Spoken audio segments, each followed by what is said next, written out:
Injury attorneys at The Advocates can't actually prevent you from being in a cycling accident. They will be by your side to support you following your accident. Our legal services won't cost you a dime out of pocket. So when you need an injury attorney, call us. We're The Advocates, your Utah personal injury attorneys. You didn't deserve to be in an accident, but you do deserve an advocate.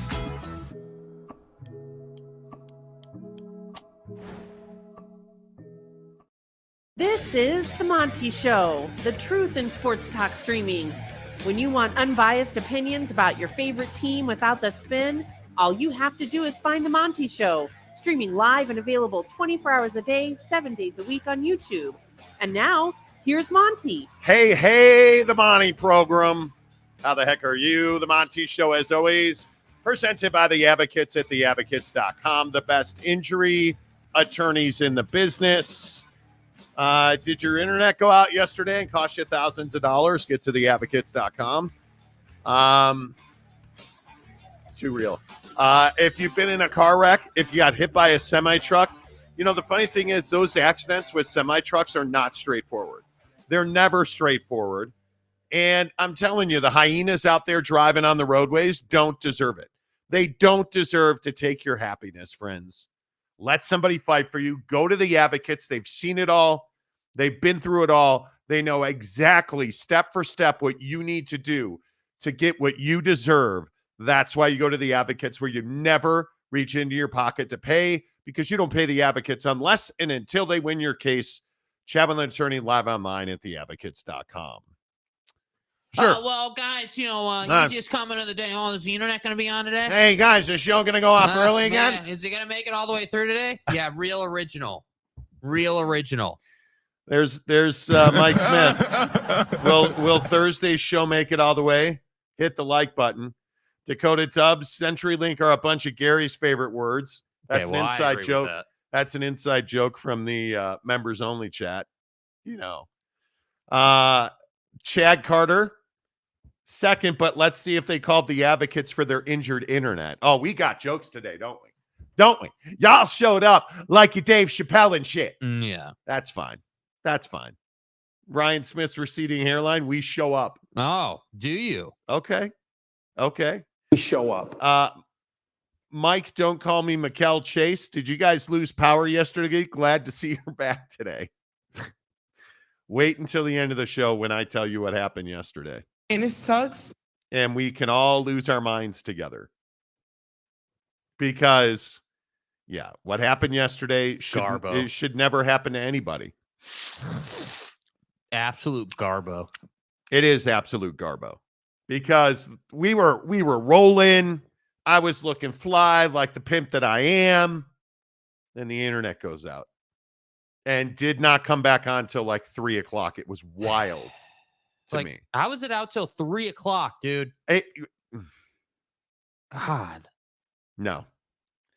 All I have to say is, come Sunday morning at 8 a.m., we will no longer be tied to CenturyLink. We show up. It's that simple. We took action, friends. We chose violence yesterday. Yeah. Indeed, we did. Yesterday, we were talking about private money infiltrating college football.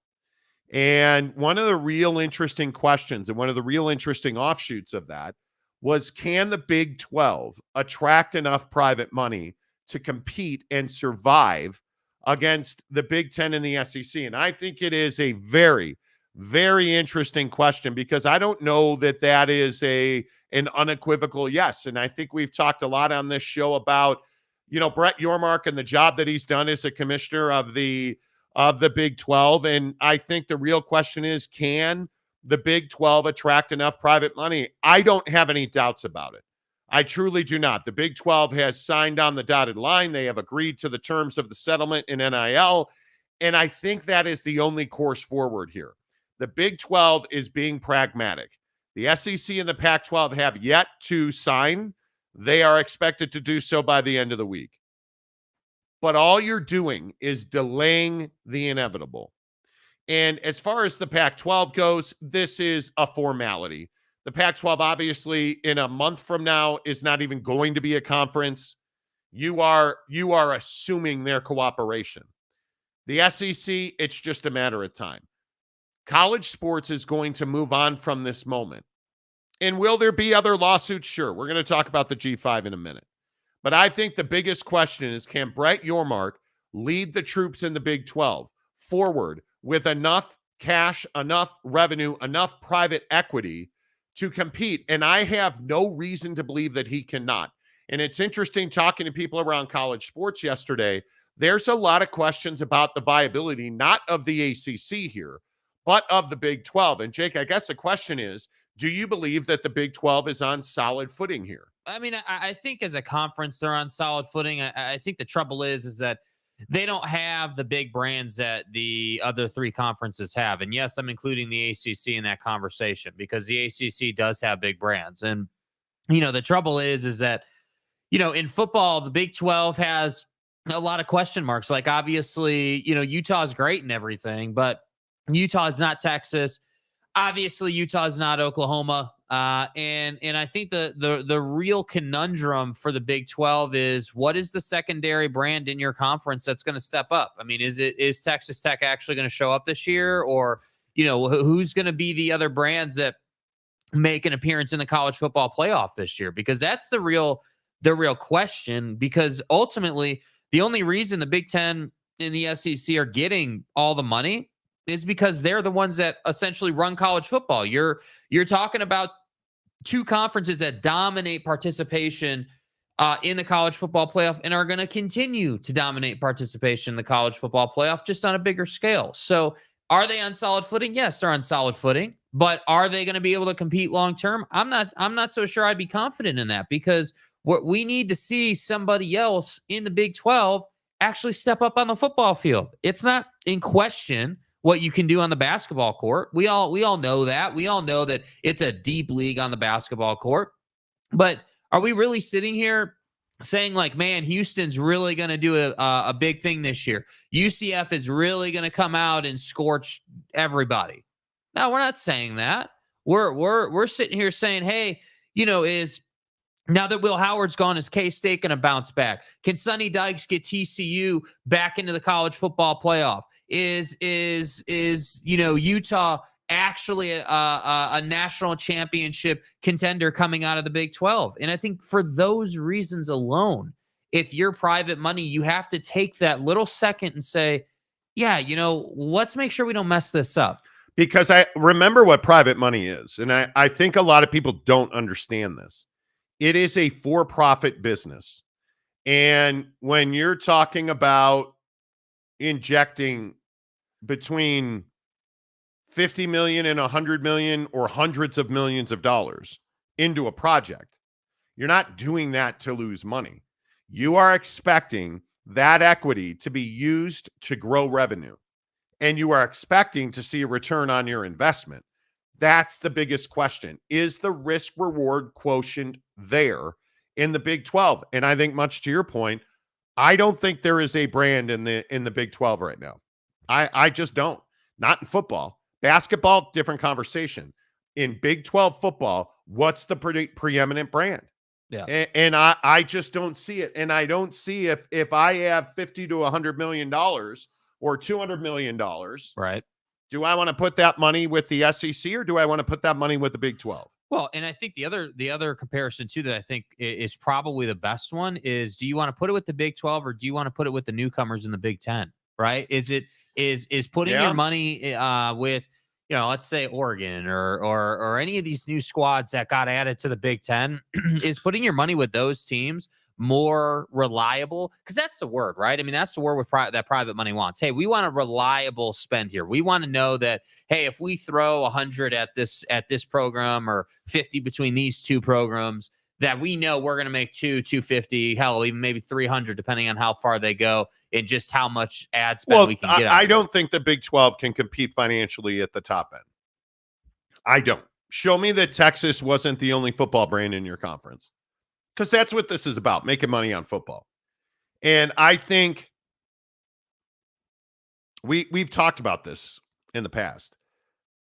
I don't know how this conference survives as long as Mike Gundy's the head coach at Oklahoma State. Mm-hmm. Because he's not willing to do what you have to do to win in today's culture. Well, and the problem is that he was like Oklahoma State was solid last year, right? Obviously, he went to the conference championship game, like, from a. But see, I don't agree with that. I don't think Oklahoma State was solid last year. I think Oklahoma State was a very mediocre team that had the emergence of a star running back.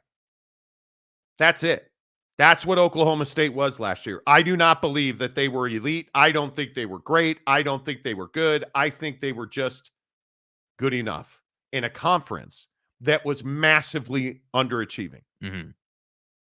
I don't believe they were good enough. I think Texas was head and shoulders the best team in that league. Yeah, well, I don't think the conversation is, was Oklahoma State as good as Texas was? Clearly, they were not, and that played itself out in the championship game, clearly. But I'm just saying, when you're looking at the Big 12 right now, like if you're Brett Yormark evaluating your conference, obviously Oklahoma State's going to be one of the top priorities, right? Getting them into the college football playoff is going to be a goal. And again, I'm telling you right now here today, Brett Yormark has to figure out, okay, who are we going to either go after, or who in the conference can improve to a point where we can count on them to get college football playoff shares. Because again, that's the thing that always gets kind of, I feel like, thrown on the back burner. People forget about the fact that college football playoff shares aren't guaranteed. It's not like, they're saying, hey, you're getting this every year, no matter what. Like, you got to get there. You actually have to be, obviously your conference champions going, but you'd like to get 2, maybe 3 teams into the college football playoff. Oh, I think it's mandatory. Yeah. As a conference, you're at least making a reasonable amount of revenue before we even get to the private money. I think the biggest issue is the Big 12 does not have a brand. The Big 12, and we can sit here and talk about Ollie Gordon and Oak State. We can sit here and talk about, Joey McGuire, and they've done nothing. They've done nothing. Again, I feel like we always end up picking on Oklahoma State. But if I asked you about Okie State and I said, hey, when's the last time this team was national championship relevant? When's the last time they didn't lose 2-3 games in a season that just have you scratching your head? Yeah. When's the last time that you felt and you said to yourself, man, Mike Gundy's got this team ready to murder people? I don't know either. I can say recently about Oklahoma, recently certainly about Texas. Yeah, I mean, it's probably early 2010s, I think there were a couple bowl runs, I think Iowa State, K-State, Kansas football.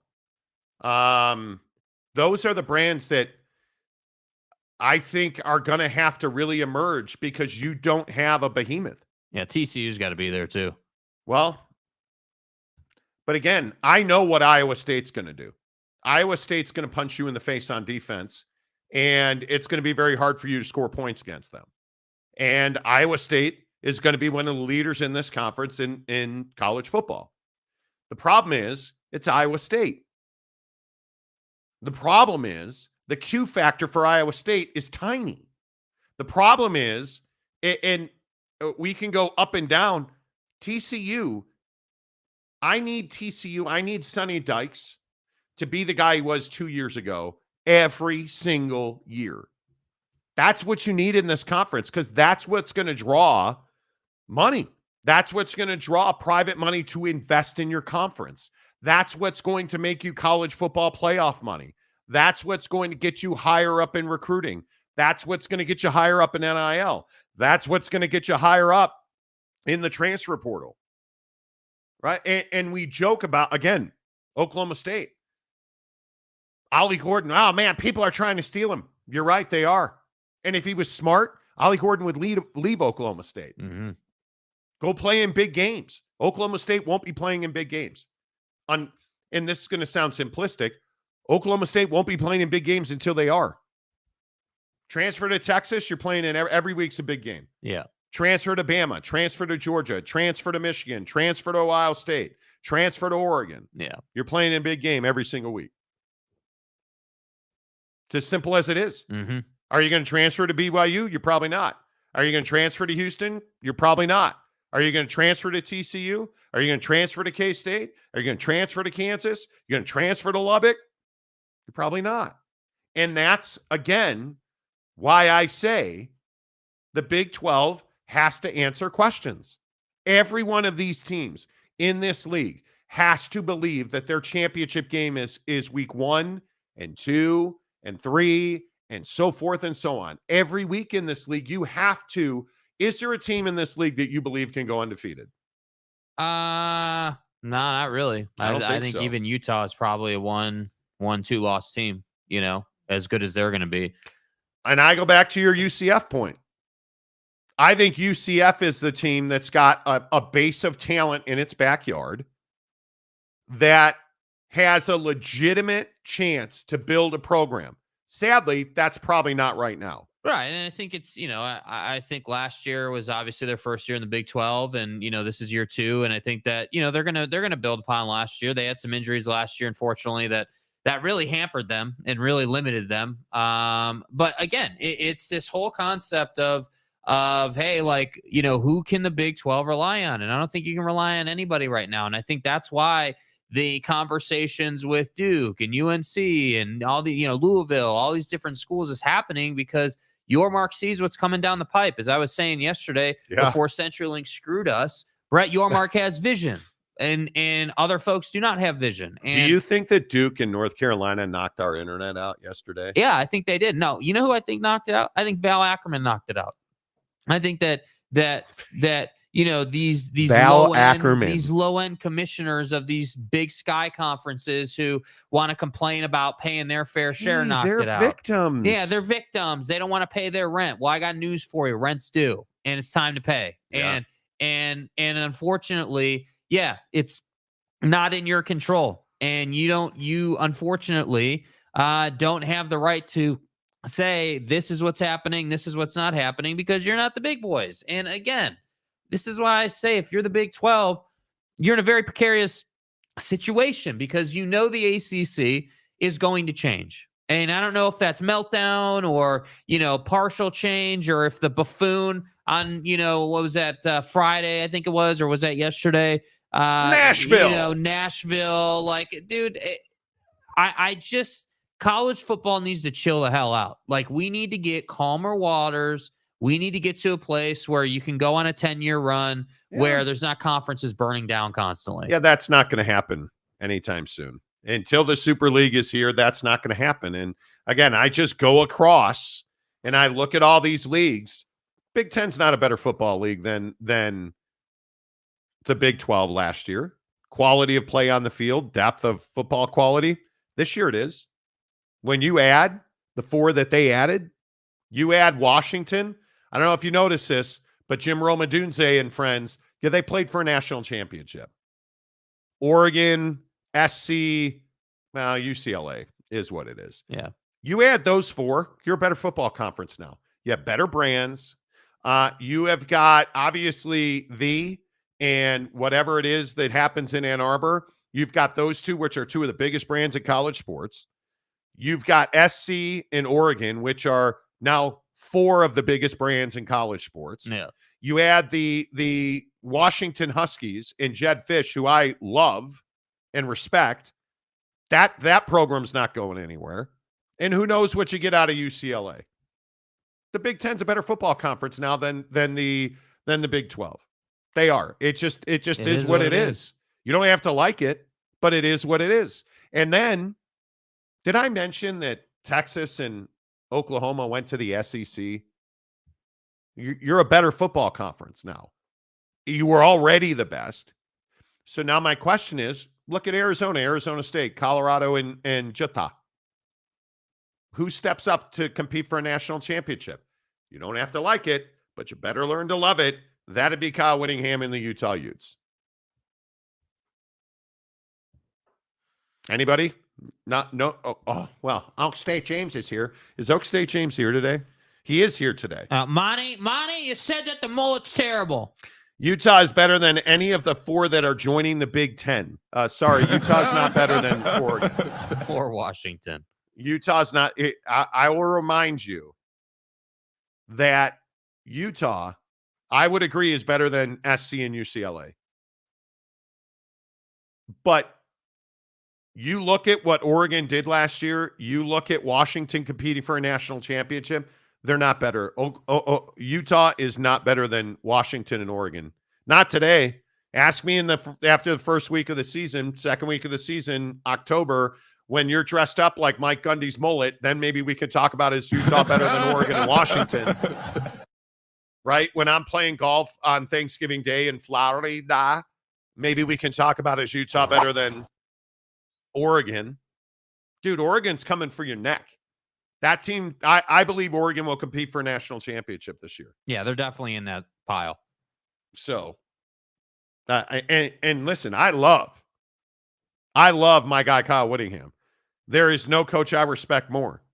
He's not got the goods over the last decade to compete for a national championship.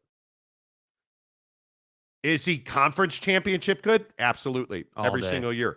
Does he have one of the best defenses in the country, Kyle Whittingham? Every year? Absolutely. Does he have massive and consistent issues at quarterback? Every single year. Yes. He don't put wide receivers in the NFL. He puts DBs and D linemen and linebackers in the NFL. Yes. So, I mean, we can be straight with it and say, I love Kyle Whittingham, but is he national championship good? No, I think he's got to prove that he's New Year's Six good first. I think you got to prove that you can get past that round because again, I haven't forgotten, right? You lose to Ohio State, lose to Penn State. Oh, well, Cam Rising got hurt. Don't care.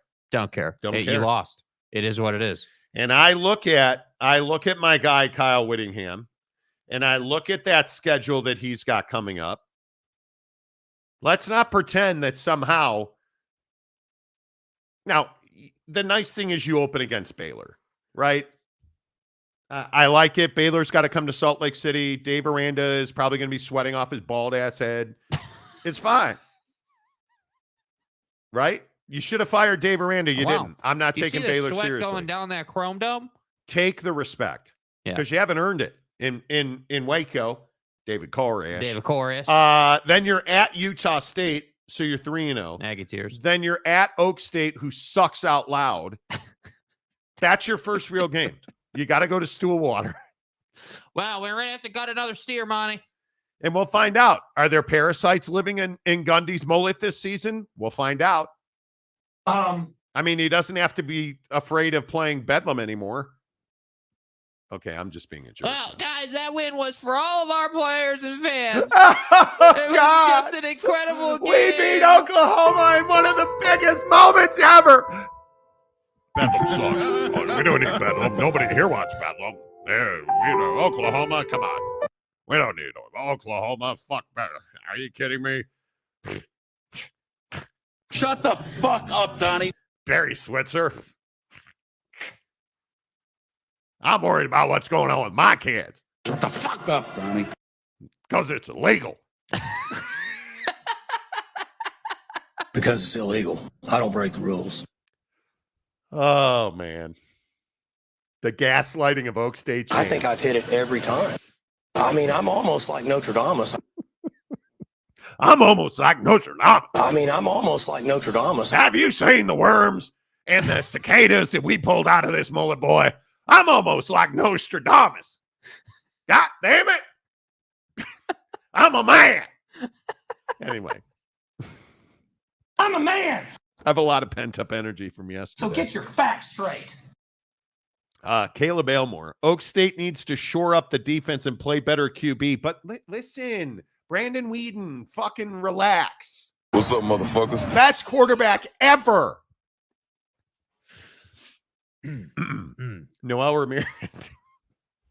No, first team all Alan Bowman, man. Look, here at Oak State, we don't worry about what's going on in Soonerville. We're over here at Buc-ee's slurping on down them barbecue sandwiches, boy. Because it's garbage.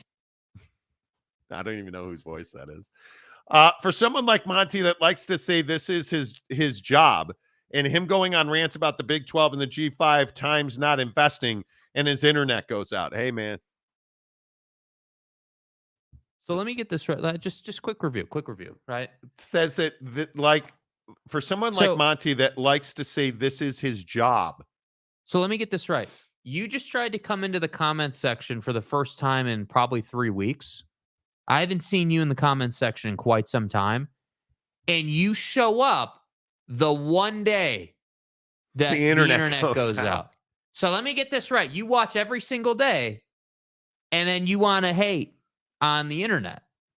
You're not getting past us. And by the way, get some better material. The easiest thing to do today, and I love you guys, the easiest thing to do today is to make an internet joke. Get some new material. They're out there. They're out there. Give it 3 years and Houston will win the Big 12. I agree. I think Houston's going to build.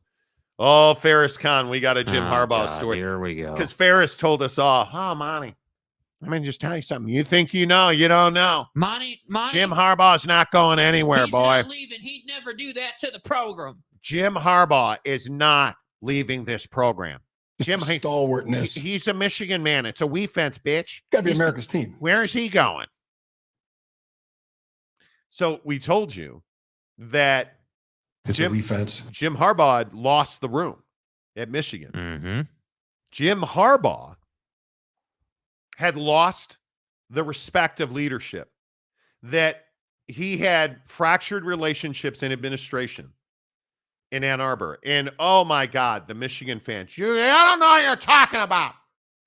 That's you don't bullshit. say that about Jimmy. Okay. I don't know what I'm talking about. I was completely wrong. Even though we told you that the Chargers were laser focused on Jim Harbaugh and Jim was laser focused on the Chargers. But Monty's never leaving. New story out yesterday. Why did Jim Harbaugh leave Michigan? According to this news story, and I don't remember who wrote it. Fuck him. Anyway, I don't remember who wrote it. Why did Jim Harbaugh leave Michigan?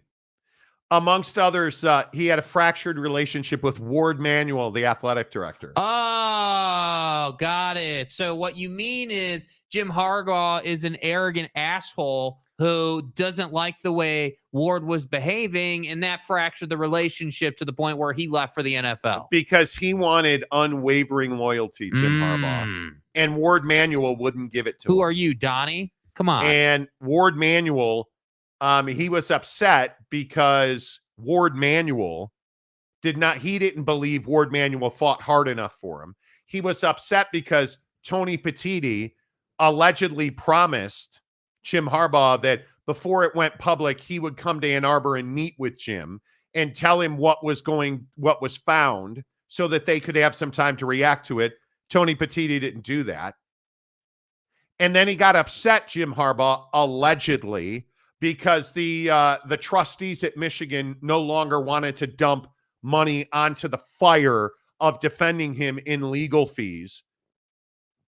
And that's why he was so upset, and that's why he left Michigan. That's right, T. Which is exactly what we told you on the show. But, we don't know anything. We ain't got nobody. Yeah. Ward Manuel, by the way, Ward Manuel versus Jim Harbaugh. Who won? Oh, Jim Harbaugh won. Jim Harbaugh won. Yeah. Jim Harbaugh won. Yeah, no doubt. Jim Harbaugh won by a lot. Hey, but you know what? You know what, man? You guys in Ann Arbor keep telling yourself stories. Yes. Keep lying to yourselves. Keep telling us that, Ryan Day's got a PI digging up dirt. That it was Ryan Day's brother. Yeah. The private investigator. 100%, dude. That's what stories it was. Were fabricated. 100%. Notice we haven't heard anything about vacuum salesmen yet, right? Notice we haven't heard anything about the LLC. That hasn't come out yet. But it's coming. It's going to happen. Give it time. Stephen Smith back in the membership. Let's go, baby. Stephen, appreciate you. Good to see you. You two levers of membership right here on the Monty program. Hey, Monty. You can join for $2 a month. That'll get all your comments highlighted and read. For $9.99 a month, you get your comments read, and you get into our members only Instagram chat. Yeah. Which has quite the bit of jackassery in it. We argued about whether or not "see you next Tuesday" is a bad word. And before you go signing up feel obligated to say, if you're going to come into the members only group chat and say some dumb stuff, you may or may not get slapped around to the point where you want to leave the chat. It is what it is. Don't complain. Then beg to get back in. Yeah, don't complain. Charles Spellman for $5. If the Big 12 makes it through all this and adds ACC schools, 1, put a Yormark statue somewhere. Hey, that's the truth, though. That's the truth. 2, he may be the best commissioner given the circumstances. I think that's very correct. Yeah, he I definitely think, doesn't get the credit he deserves. I think Brett Yormark has guided this conference into a heck of a lot more stability than anybody thought that the Big 12 would have. And I think it's because he split basketball and football into 2 different business units, and he is running revenue through them separately, which is now the model that every conference is using. And I think it is practical, and I think it is exactly the right way to go about doing business. Mm-hmm. Because I think you can't, and we're learning that now more and more, that you can't have football and basketball money commingled. Because basketball revenue now, especially when we're on the verge of expanding the NCAA tournament, which, again, another thing everybody says I'm wrong about. I'm telling you, the NCAA tournament is going to be expanded, and I'll continue to tell you that. That is going to happen, and it will be much to the Big 12's benefit. Yeah. Because you're going to be in an era now where hopefully, I would like to think this season, you would have 3 teams at a minimum in the college football playoff. I'd like to think Utah. I would like to think Oklahoma State. I'd like to think Kansas and Kansas State. I'd like to think Texas Tech. I'd like to think Iowa State. But who knows? But yeah, I think Brett Yormark's the exact right guy for this job. Yeah. There's little doubt in my mind about that. James, when healthy, Cam Rising, I will say Utah is a legit national contender. No, they're not. They're not. Because it's not when healthy. You're either healthy or you're not. And Cam Rising, too often at Utah, has not been healthy, especially over the last year. Yeah. And even more than that, it's a guy like Brant Keithy, who, yes, everybody, he's 46 years old. He's a critical part of this offense. This Utah offense, in my opinion, is predicated on clock control. And if you don't have a tight end to throw the football to, and if you don't have a quarterback to throw the tight end of the football, this offense is far less effective. And I know that's not rocket science, but yeah. Mike Smith, Big 12 better not pin their hopes on Utah unless they can change their ability to win a game after the regular season. Agreed. I completely agree with that. I think that they have to prove that they can win Rose Bowl level games, or what was the Rose Bowl. Obviously, that's changing. But you got to prove you can win that level of game. Okay, so I would like to officially point out we've made it further today than we made it yesterday. Wow, dude. It is now 6:35. Yesterday, the interwebs. Val Ackerman came in here and kicked us in the dick. Dude, congratulations. At 6:34 yesterday. Just a hell of a job today. And same to you. Congratulations. We watched the film last night. We made some adjustments. We got better today, and we showed up. Yeah, we showed up. You know, and I think that's what's going to be really important, dude. We show up. Ferris Khan, Oregon has to beat Smash Michigan. How are they going to overcome 5.5 yards per carry in Ann Arbor? Well, I think the only way you overcome that is with the show cause. Never mind. He's asking for a friend. That 5.5 yards is now in the NFL, even though he's only 3 feet tall. Oregon can't beat Indiana. Okay. I mean, who's your football team? Woo, man, wow. Stay hard. OG Gary. Stay hard. James, a 100% Utah team, especially this year, is semifinalist team. Dude. Where the hell are you getting that from, bro? Like, how? I think this team has to show that. They can win the Big 12 championship because I'm a realist about Utah. Utah in a season can grind your ass off. It's why they own Southern California right now. They will grind your ass off in season. But when you get to the college football playoff, we're talking about Georgia. We're talking about the best teams in the country. Look how deep Ohio State got. You can't say factually they're semifinal good, dude. You No. can't say that. They've never been semifinal good. Like they come on, man. I would love nothing more for my good friends here in Utah to have the Utah Utes or the BYU Cougars be semifinalist good. Yeah. Do you know what that would do to this place? Are you kidding me? Property values would immediately plummet. I mean, it would be unbelievable. The ability of millennials to buy real estate. Show up. But the enthusiasms Enthusiasms. that college football is in the state of Utah, do you know what that would mean to this town? Oh, it'd mean a ton. We'd get an NHL franchise. All I right. don't regret those decisions. You know, Christopher Shannon. Dave Aranda will give a deep philosophical explanation as to why he lost again. Well, I want you to understand that these are quality young men, and it was all Grimey's fault. We take a lot of pride in developing our kids into men, and We do it the right way here. We built this program on sweat from a bald skull. now that didn't get us a W on the field, and we're gonna have to watch the film and really, diagnose and assess from the schematic standpoint why our defense blows and lost the game to Utah when they didn't have a quarterback. Oh no, I like the part where the coach is like, oh well, we lost that game because all three phases were not aligned, and I mean, this is why Grimey had to be fired because all three phases weren't aligned, and admittedly, Mercury was in retrograde this week, so it really kind of threw us off. and we didn't execute. That's bullshit. Okay. Oak State James live at Buc-ee's. Here we go. I believe that K-State, Utah, Oak State, and Arizona are all really good teams. Dude, have you taken medicine this morning, bro? So Arizona is a really good team. Dude. FYI, Arizona did beat OU in the Alamo Bowl last year. Well, I mean, nothing's changed. I mean, Arizona's the same school both on the P&L sheet and on the football I mean, roster, just because the abacus in Tucson is laying on the ground in shambles. And Waves in opposition. And I'm sorry, I thought you said they beat somebody in the Alamo Bowl. Well, Monty, And let's get it right. Isn't it the Valero It's Alamo the American Bowl? Family Cheetos Barbecue Chip Bowl. I believe it's the Buc-ee's Barbecue Sandwich Alamo Bowl. Yeah, it's the Taquitos off the Roller Bowl. Are we really putting respect on the Alamo Bowl? Come on, bro. Do you guys remember last year when Arizona went to the Alamo Bowl?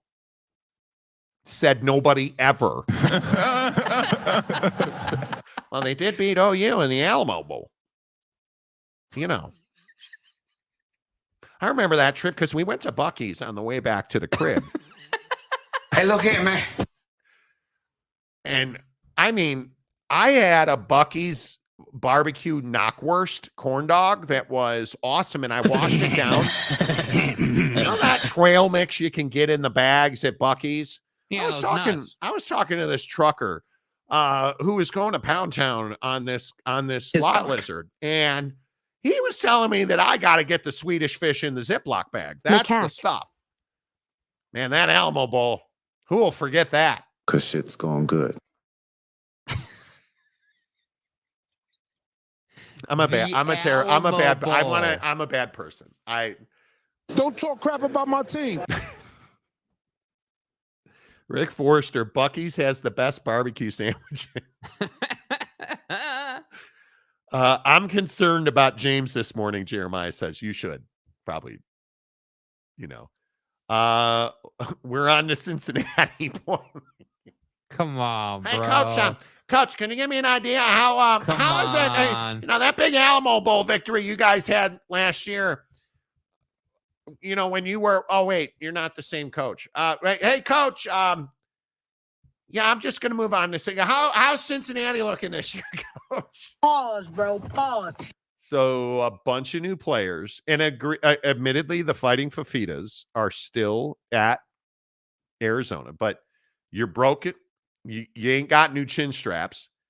You have a new coach, and you have a bunch of new players and portal flips.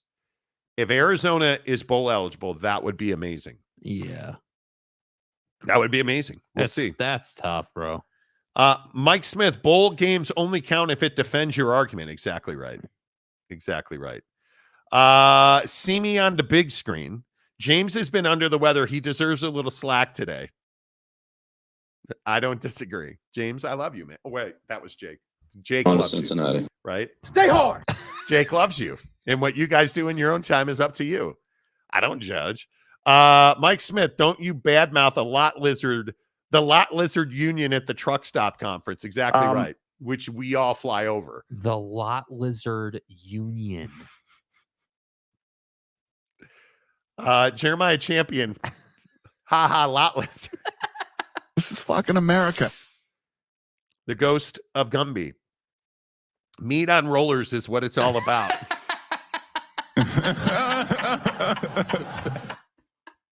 Look, guys, I went to the Alamo Bowl. Monty. And I had this moment. And those moments in life where you actually feel the hair on your chest like turning gray. Well, the funny thing was that happened to me when I was at the Buc-ee's and I got one of those, those cheese injected knockwurst. I bent over, which happens a lot. I bend over a lot, but I bent over to get the knockwurst off the roller and I singed the hair on my chest. Jake's going to be disappointed tonight. And it sucks. You'll I never don't want them to see me down. You'll never forget. I just try to stand strong. You'll never forget the smell of burning hair and knockwurst. Hey, two holes. Oh, meat on the roller is what it's all about, Welcome to the nightmare. Buc-ee's hot sauce is so good. I still maintain we need to get on a jet and go to Texas just for Buc-ee's. Monty, the pulled pork at Buc-ee's, If we do a Buc-ee's meetup, that would be somebody nominate a Buc-ee's location and we'll do a meetup there. And Jake will eat meat live online off the roller. I still What can't. am I walking the street or something? No, but this is who you are now. Right off the roller, man. But this is who you are now. Oh my God, just like that. You admitted you went into a QT and ate a taquito off a roller. Yeah, dude. How many roaches were dead inside of that? None. More to the point, how many roach eggs were dead inside of it and then alive in your stomach? No. Yes. I'm not talking about that. You gotta get stroked. You ate a taquito off of a roller. Yeah, and it was good. It was disgusting. The biggest Buc-ee's is in Baytown, Texas. Okay, so are we doing a Baytown, Texas meetup? Okay, can we at least look at where the hell Baytown, Texas is before we go making plans? I mean, like Baytown, Texas. Okay. What's wrong with Baytown, Texas? So it's by Houston. Okay. Houston. Yeah. Oh, you didn't know where Baytown was? No. Oh. I ain't never heard of Baytown, Texas, bro. Yeah. Yeah. Look at that. Dan Wetzel. Dan. And you guys, look, like I can only do this so many times. I think I've hit it every time. And I'm almost like Notre Dame. I feel like you guys use me for stimulation. You got to get stroked. And Dan Wetzel is New York Times best-selling author, Yahoo Sports columnist, the threat on Twitter, the threat of a, quote, Super League breakoff has loomed over college athletics. Whoa, but whoa. I thought the Super League was dead. Whoa. Ross, dude. Are you... Don't fuck. That Super League is dead. Whoa, dude. Well, we would never do a Super League. Can't have a God tier. So now the Super League is back on. Oh, that's right. Because you need money. That's right. That's right. I can only tell you guys so often. And I do enjoy telling you how right I often am. No, the Super League's dead, money. Yeah, and Jim Harbaugh wasn't ever going to leave Michigan. We know the story. We'll need, and I'm going to tweet that. Okay. Let me just retweet. Yeah, this let's real go. So let's go quick. quote retweet. Let's do quote retweet. Someone do a wellness check on Ross Dellinger, who has pronounced the Super League quote. Can dead. I find that real quick? I wonder if I have that. I hope it was Ross who did that because I just tweeted at him about it. Oh no, he definitely did. Yeah, there's no doubt that he did. Yeah, the Super League's not dead. And I'll continue. I'll take this to my grave. Such isn't like I did yesterday with the internet. I will continue to say that the Super League is not dead. It's not a matter of if. April 5th. It is a matter of when. What did Ross say April 5th? He said the 3 entities most necessary for the long talked about Super Leagues are the Big Ten, SEC, and TV networks. If they were interested, they would not have signed the CFP deal. The proposal died, at least for now, when the CFP was executed. As I said then, and I will say now, my people in TV laughed at that. The idea that ESPN signing the Super League or signing the college football playoff extension was a death knell to the Super League, because it didn't kill the Super League. It helped the Super League. Oh, and also just want to point this out too, because just want to point out how much vitriol there is for the Super League.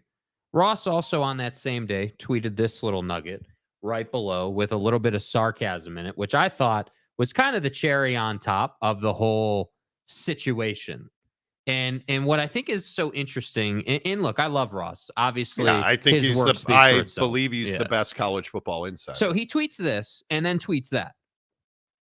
Didn't think this had to be said. So let me get wait, this right, Ross. Are you ready? Read it. 3, 2, 1. Didn't think this had to be said, but here we are. Okay. So you want to be snarky about it on, when was this? April 5th at 9:23. So Ross is having his morning cup of coffee and is already being a red ass on Twitter about the Super League on April 5th. I can only tell you so many times, and I'm happy to rerun it. The Super League is not dead. What does it into Ross's tweet, which I asked about directly? If they were interested, they would have not signed the college football playoff deal. Incorrect. What I was told directly from sources, high-level sources in television, including streaming services, is that this gave them leverage. This did not kill the Super League. It actually made it more likely to happen, because what Ross really got wrong here was TV networks. Here, let me fix it. Super League are the Big Ten, the SEC, and ESPN and ABC, because this gives leverage to ESPN and ABC. And I know that all of the hyenas out there want to tell you, oh, Monty, the ESPN is colluding against Florida State. Who was it? Was it the president of Florida State, or who was it yesterday or the day before? We were talking off the show about how they were like, oh, well, I walked in and, ABC and ESPN already knew what the college football playoff was looking like. What did you think they wouldn't know? Did you think that they have no time to plan? Like, do you think they don't? Product, bro. Like talking about how the different, I believe it was the athletic director at Florida State was saying, because of the reporter that ESPN sent to cover their reveal. It's wild to me. It's as simple as this. The Super League will happen. Yes. It's a matter of when. My belief is we're going to go through the next 2 years, and then we're going to transition to a Super League. I think ESPN and ABC are currently the owners of a contract. And if you understand contract law, which being former real estate agents, trust me when I say, having been through lawsuits relating to contract law, it takes two to tango. Yes. It's an agreement between two entities. And something, again, I can only say this so many times, the TV contract is different than the grant of rights. They're two different things. If ESPN wants the Super League,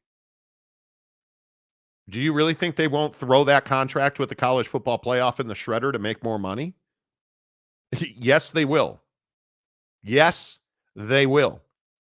And I don't understand this belief that the Super League is dead. If it's going to make them more money, do you understand how much money universities are going to lose in the next 10 years on athletics? Well, and what I was going to say is not even lose. Do you understand how much money universities are not going to make over the next 10 years? Do you think they're not going to try and replace that? Come on. Rich white dudes don't get rich white dude to not be rich white dude. Yeah. Come on. Super duper. Exactly right. Right. Exactly right. Christopher Shannon, Marty Smith was at Alabama. Exactly. Exactly. Did you like them better when they were in our REM sleep? What are you talking about? I have no idea. What is that in reference to? Boston Mapes, maybe NCAA Football 25 will have NIL deals and TV deals so Ross D can kill the Super League himself. Could be. Could be. James, the Liberty Bowl sponsored by Buc-ee's. Pre-game festivities include a barbecue competition in the parking lot. Texas versus KC versus Memphis barbecue. A lot of people throw St. Louis in there too. You were having such a good show. Well, I'm just saying. I mean, when you were doing so well. And he says Texas versus Kansas City versus Memphis, and somehow, for some reason, you throw in St. Louis. Yeah. Nah, I'm fine. I'm fine. It's all good. I mean, you know. No, St. Louis doesn't. Never mind. It is what it is. It is what it is. Red ass Ross triggering the Monty Show. I like Ross. I don't dislike Ross. I was at all. surprised I respect when Ross. he tweeted that back in April. I was very surprised that Ross, again, I like him too. I love his work. I do think I agree with you. I think he's the best at what he does. There's no question about that. Yeah, he's the preeminent college football guy. But I think when you look at these tweets back then, and I said it then, and I'll say it now, note the time of day when he's tweeting about this. This is like 9 in the morning or whatever it was, like 9:30 in the morning, I think it was. Yeah. Like, this is someone who woke up and started retweeting people. And for whatever reason, feels like, oh, well, Super League's dead. The Super League could never happen. And this is an interesting thing that I always try to pay attention to in sports media, where people live and where they're from. Now, if I'm not mistaken, Ross is an East Coaster guy, right? Yeah. Louisville, I believe it is. I could be wrong. Is. And you know, I think folks out East really lean into heritage and tradition and doing things the way they've been done. And there's nothing wrong with that. But the idea that someone who is as informed as Ross is would ever go out and publicly say the Super League is dead is surprising. Just because you never know, you know, which way it's going to turn. And a Super League is very possible. You have the as I always call it, the incentive for the schools, the TV networks, and private money to put something together like a Super League. Hondo P. So to say it's dead on Twitter was just surprising. All right. Finally, some people want to punch you in the face. Here we go.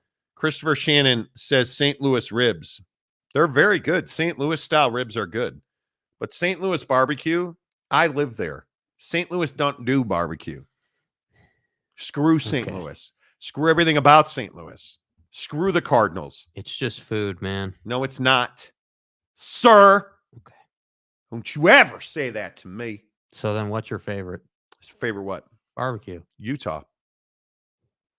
I guess. Smoke and Bones barbecue in Utah is the best barbecue I've ever had. Okay. I mean, my guy Cameron at Bam Bam's, some of the best barbecue I've ever had. The barbecue in the state of Utah is a silent behemoth. People don't understand how good barbecue in Utah is. It's wildly good. Yeah. And I'm telling you, Smoking Bones, love you. Who the hell would put St. Louis in a barbecue competition? Man, I'm glad to see this is the first time you've ever commented on the show, bro. Thank you. What has that got to do with the price of He's never commented before, and I got him to comment. Texas. Jeremiah Champion. This is why we are pimping Jake out for the sandwiches. Exactly.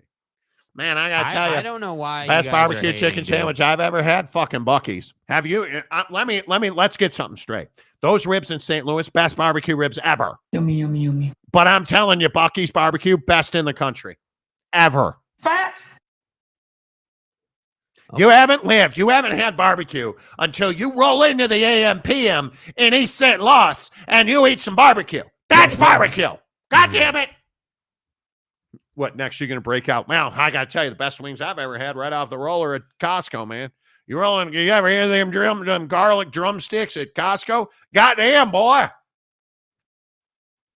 You want to go there or not really? What are we doing? Sorry. My bad. Mike Smith. I talk to myself a lot, loner phone. Oh, loner phone's here today. I'm so sexy and smart that it's hard for me to find someone else as engaging. Man, do I know that feeling. I agree with Chris. St. Louis ribs are excellent. Well, there you go. Stephen Smith, a member of the program for 10 months.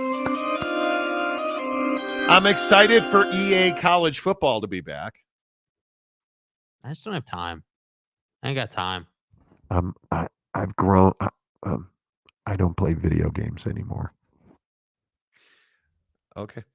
Big Blue Horses. Sources tell me Dean Wormer put the college football playoff on the double secret probation. Not sure what that means. Oh my God, you don't know that reference. No. Nope. Nope. Nope. No, no, no. Nope.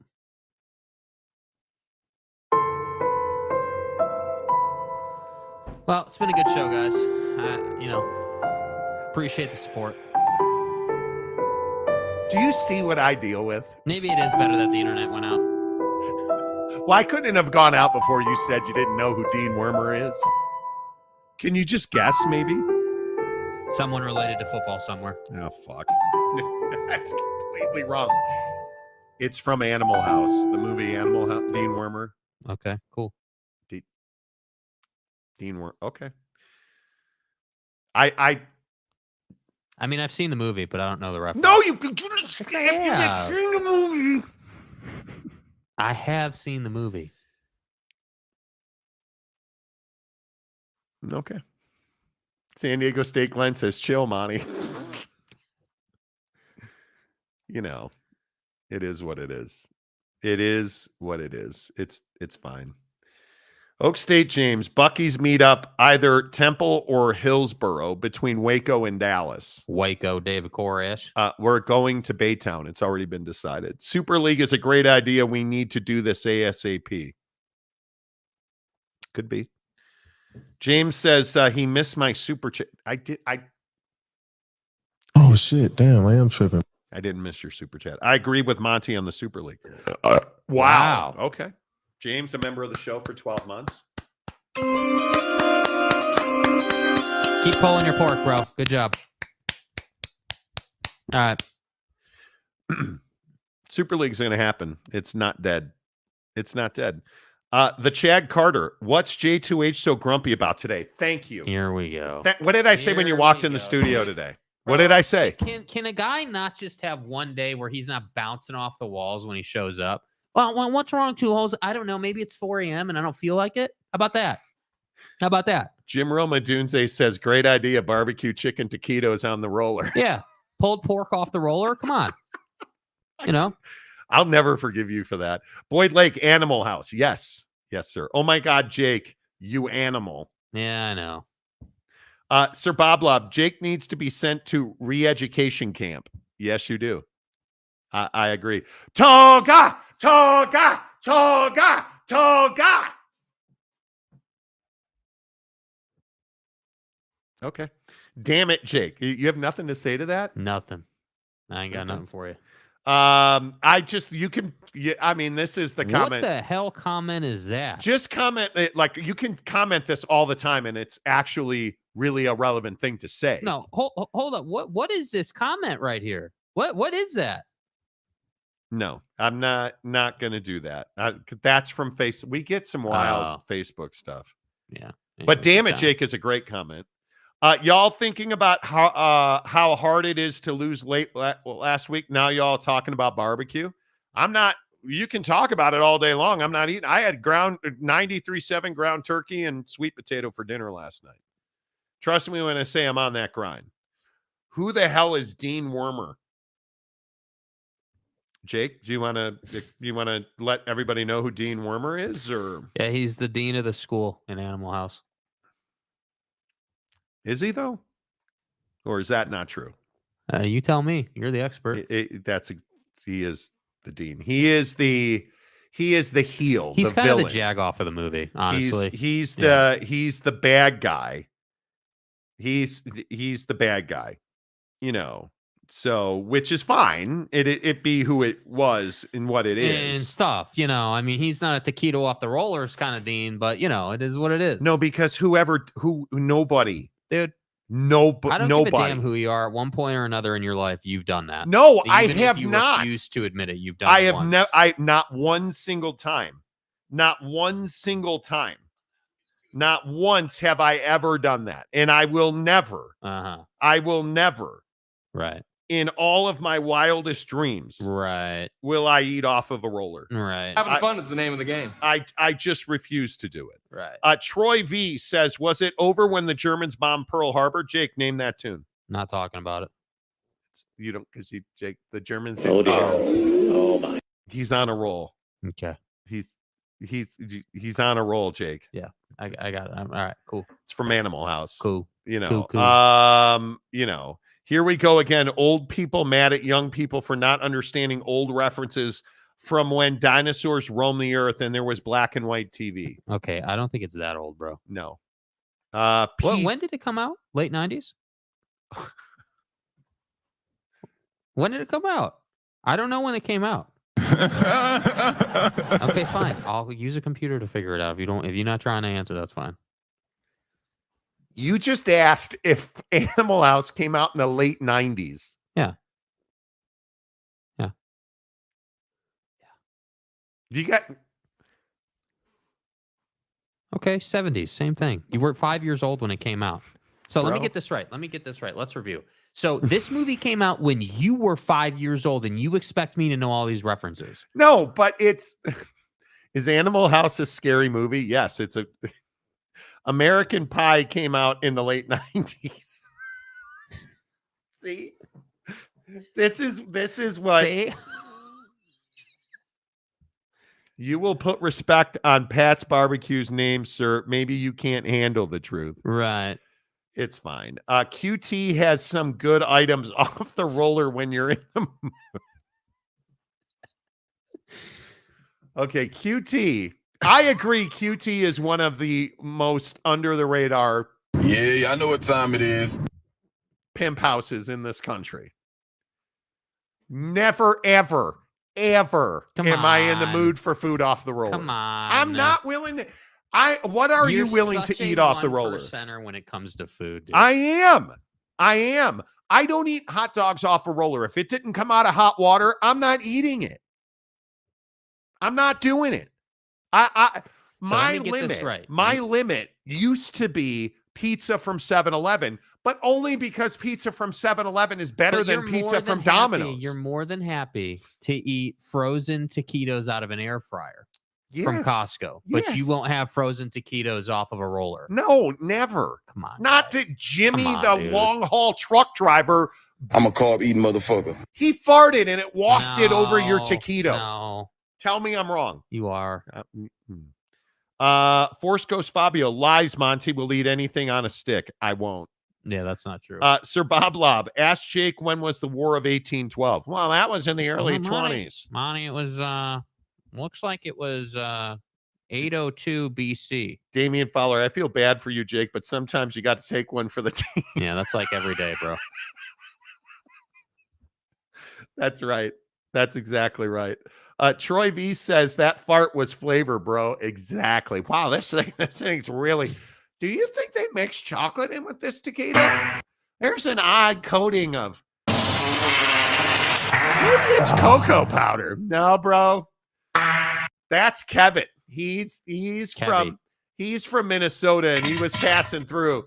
Yeah, he had a load of manure in the back of his truck and just kind of wafted over the rollers. We don't clean them rollers very often. Catch me outside. How about that? Boiled dogs nasty. No, sir. That's the only way you cook hot dogs. I will say my favorite way to have a hot dog is right off of a grill. A hot dog or a brat off of an open flame grill is outstanding. Okay. Hey, I'm not even mad about it. Smoked would be second. Nah, I'm telling. If we're talking real hot dogs, why? Because this is what we do. Don't tell me you're a boiled guy. Absolutely. If Come we are talking on. about real hot dogs, if we're and I'm again, you guys may not know this, but I'm so elite because I grew up in Chicago. And I'm 51 years old. I grew up in the 80s. I'm born in 73. Right? So that's why you know the Animal House. Hit my references. peak sexual prime in the late 90s. How about that? We jurors ain't never misspoken, bro. We real men understand that when you want a hot dog, Are you the real Monty? you steam the bun.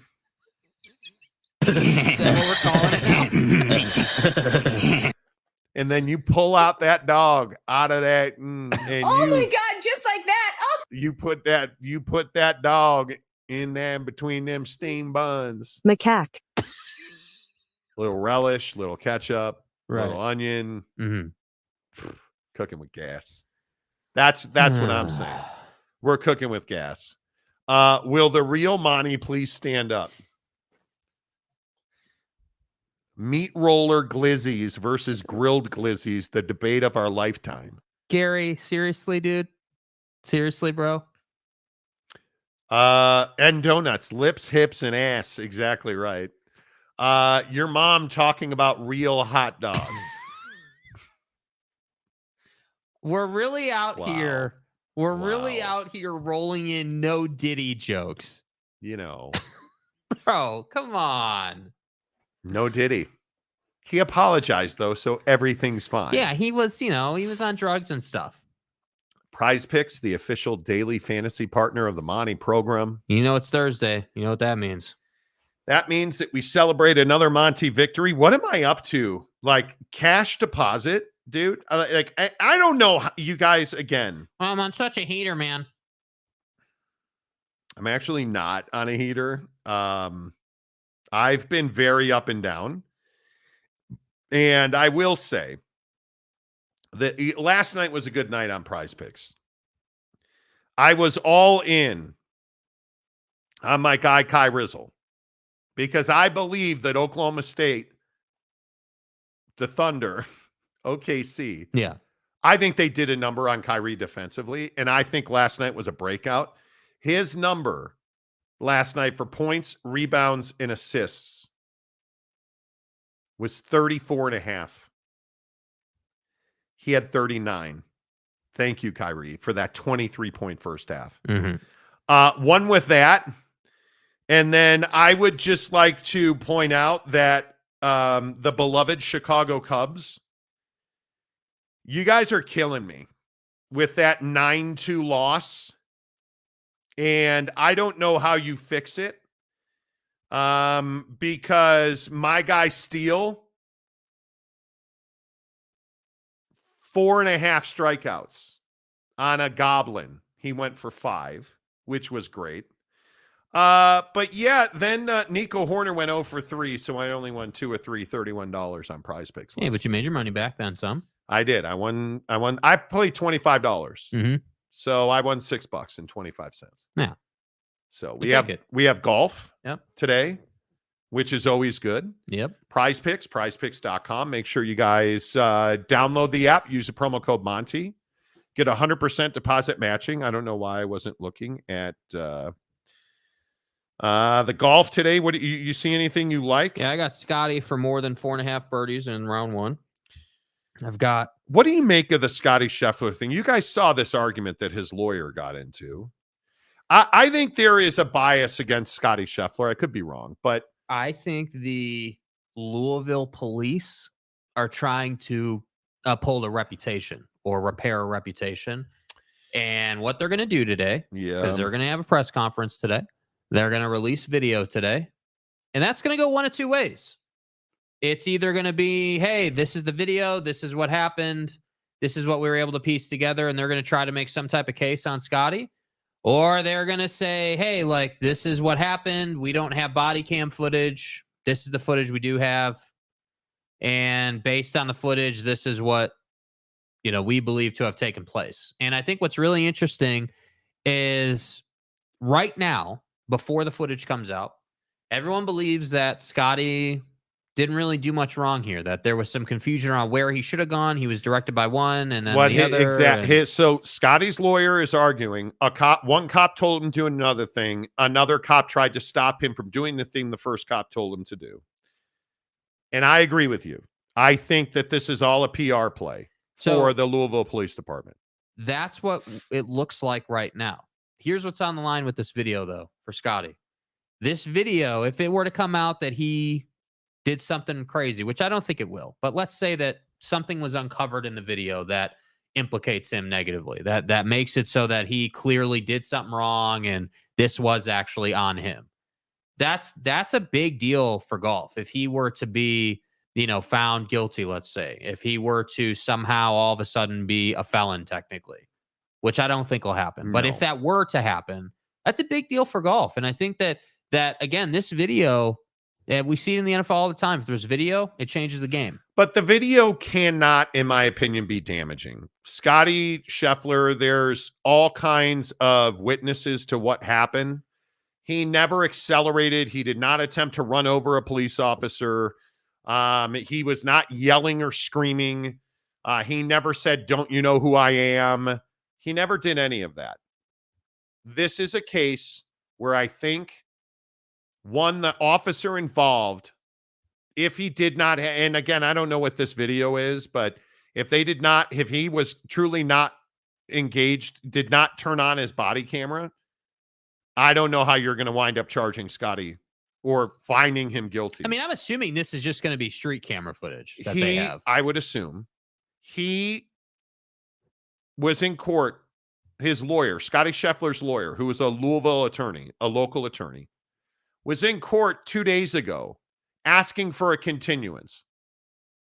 The prosecutor tried to make the argument that that was special treatment and that it was inappropriate to have a continuance. And he was trying to make the argument that Scotty Scheffler was playing the "don't you know who I am" card, "I'm too good to be in court." To which Scotty Scheffler's attorney slapped him with the truth, which was continuances are granted in courtrooms every day in this country, regardless of who the defendant is and regardless of the circumstances. This is not extreme. This is not extraordinary or out of the norm or inappropriate, to which the judge agreed.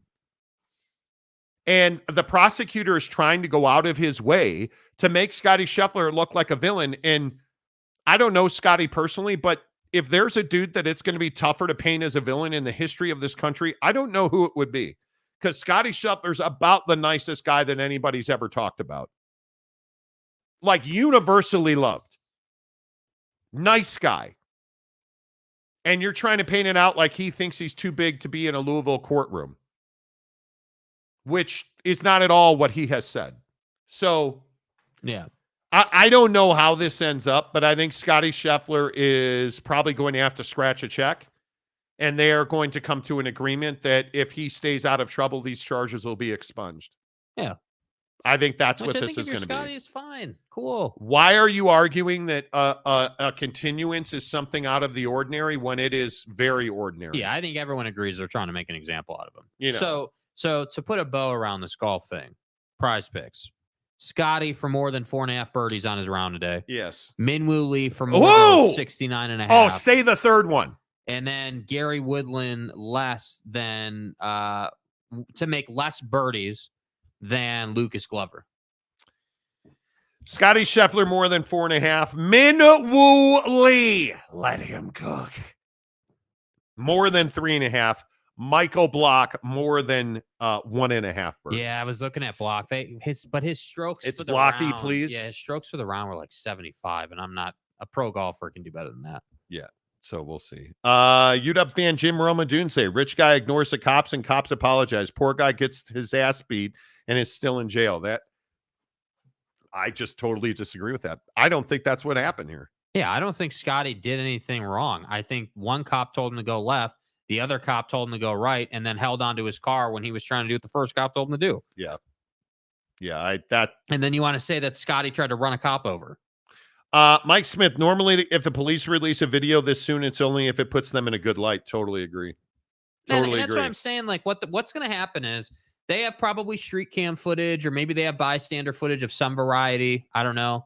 But the reality is that it's probably going to show that Scotty drove somewhere. It's going to show one cop told Scotty to drive wherever, left or whatever.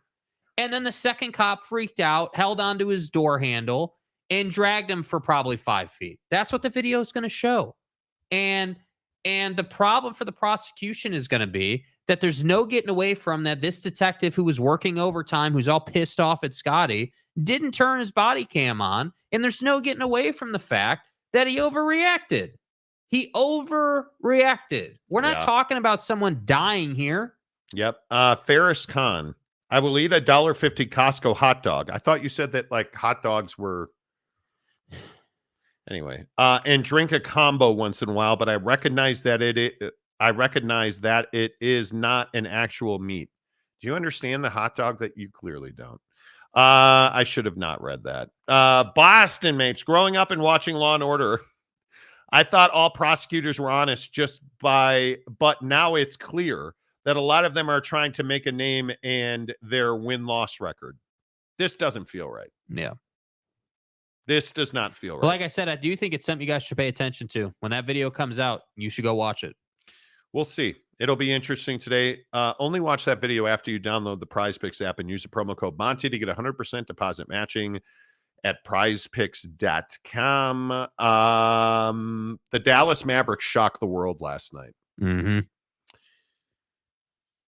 I'm a little surprised by this. And the things that are surprising in this series... Is Anthony Edwards ready for this moment? I think this is a real question. He looked timid last night. He looked like a guy that was recognizing every shot that he took was a massively important shot. And yeah, he put up 19 points and played some really strictly average defense, called out Kyrie Irving, and then Kyrie Irving blew him up. Yeah. I'm really surprised that they left Rudy Gobert in some of these leverage situations and then gave him the ball offensively in the second half, particularly, because I actually thought Rudy passed the ball very well in the first half. Second half, I just don't know where he went. I was really surprised at how poorly Jaden McDaniels played in that game. I was really surprised that I'm not going to say that Minnesota seemed nervous. I think that's probably a stretch, but they played tight basketball, especially in the second half. Yeah. And I think that you look at some of the numbers in this game, and I was surprised that Jaden McDaniels didn't play better defense. And I was really surprised that Rudy Gobert played 38 minutes and just looked a lot of times lost offensively. I'm surprised that Naz Reid and Slow-Mo Anderson didn't play more minutes. I was really surprised by that. And then on the Dallas side of things, Kyrie Irving had, I think, 23 points in the first half and kind of went to sleep in the second half, but only because Luka got hot. And you guys understand that they shot 24% from three last night, Dallas? Yeah. And they won the game 108-105. And it's because Luka Doncic was a monster in the mid-range. Were you surprised by what you saw last night? I mean, I a little bit, yeah. I mean, I think you have it perfectly described. Minnesota was playing tight, and I don't know what that's about. And is Ant capable of balling out in this series? Yeah, absolutely. And I think he will. I think that you will see a very different performance in game 2 out of several of these guys. And I don't know what happens to this team on certain nights. Like we've seen this before where they just look again, it's like the Denver series, like losing home games to Denver after you beat the hell out of them. Like what happened, dude? Where did you guys go? And the thing with Dallas that is great and terrible is how they have to win games. That those two guys got to put up 60 points for them to win. Like it is what it is. And it is a scary thought that they win the game by one possession, being 6 of 24 from 3. And I think that the thing I was most surprised about was the defensive strategy out of Minnesota. So I don't know who thought it would be a good idea to put Ant on Kyrie, but I wouldn't be doing that. I think that Kyrie is so difficult for anybody, to guard who's not a point guard quick type player. You need someone who's got quickness to stay with him. And while Ant is quick and wonderfully talented, I think that the better matchup for him is Luka, because Luka got going in the second half by playing bully ball on the elbow with Jaden. And the problem is Jaden's a wonderful defender, but he's not a tough guy, mid-range bully defender. He's not a lockdown guy. Yeah, he's a perimeter defender that's got big time length that can give you a ton of problems initiating the offense. And that's why I say, I don't know. Maybe they'll stay with the matchups, but I would love to see Minnesota either put Ant on Luka or get aggressive in switching so that Ant is the guy picking Luka up. Because if you do that, Luka doesn't have the weight advantage anymore. Those two are very equal strength-wise. And I think that, the other thing that killed Minnesota last night was how aggressive they were on the double in the pick and roll against Luka as the ball handler. You were pushing way too up on the perimeter, which opened things way up for Dallas. And you got to change that. And somebody needs to proclamate the fact that Derek Lively II is a stud.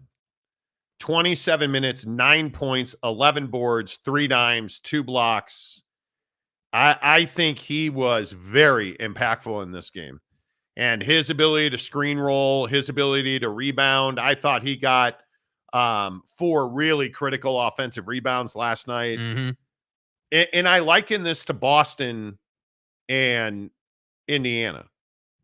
It was a shocker how bad Indiana was in game 1. Right.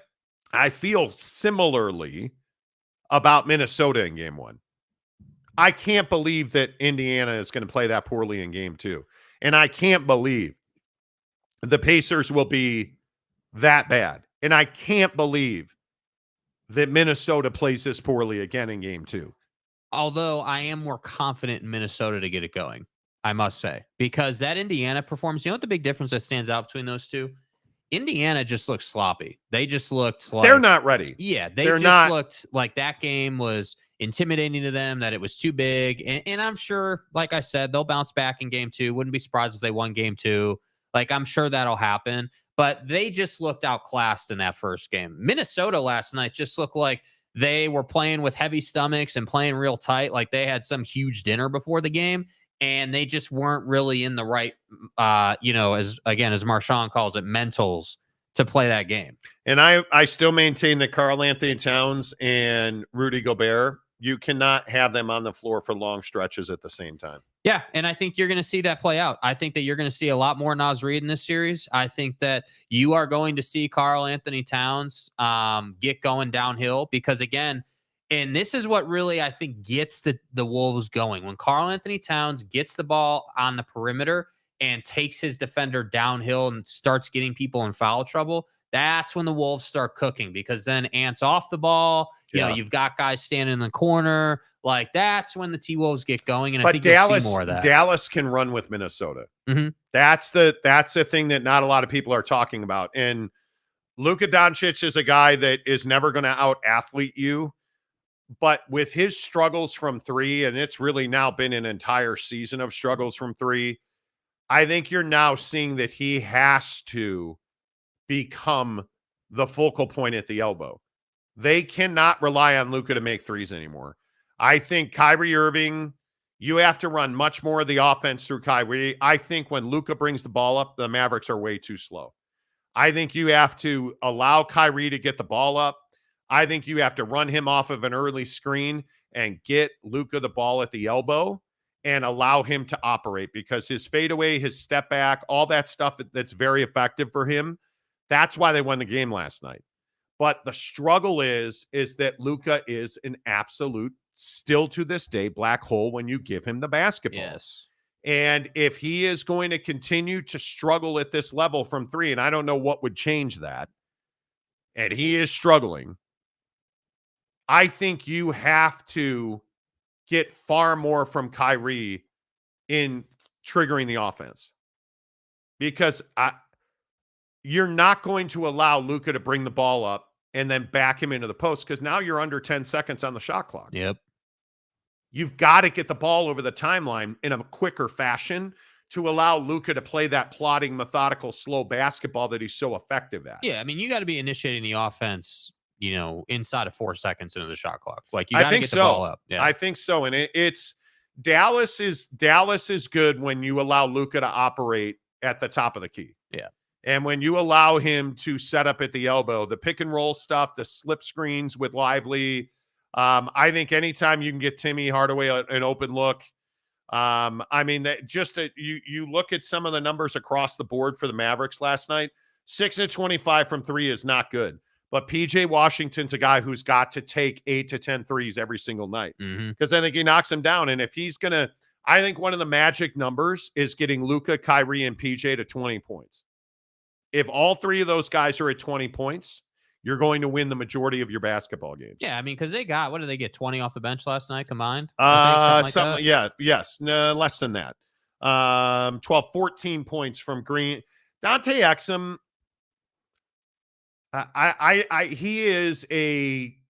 he's a very interesting cat. He's not a player of leverage, but he gives you just enough that you can get Kyrie.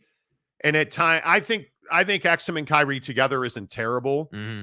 I don't know that you can get a whole lot of production out of Exum and Exum and Luka together.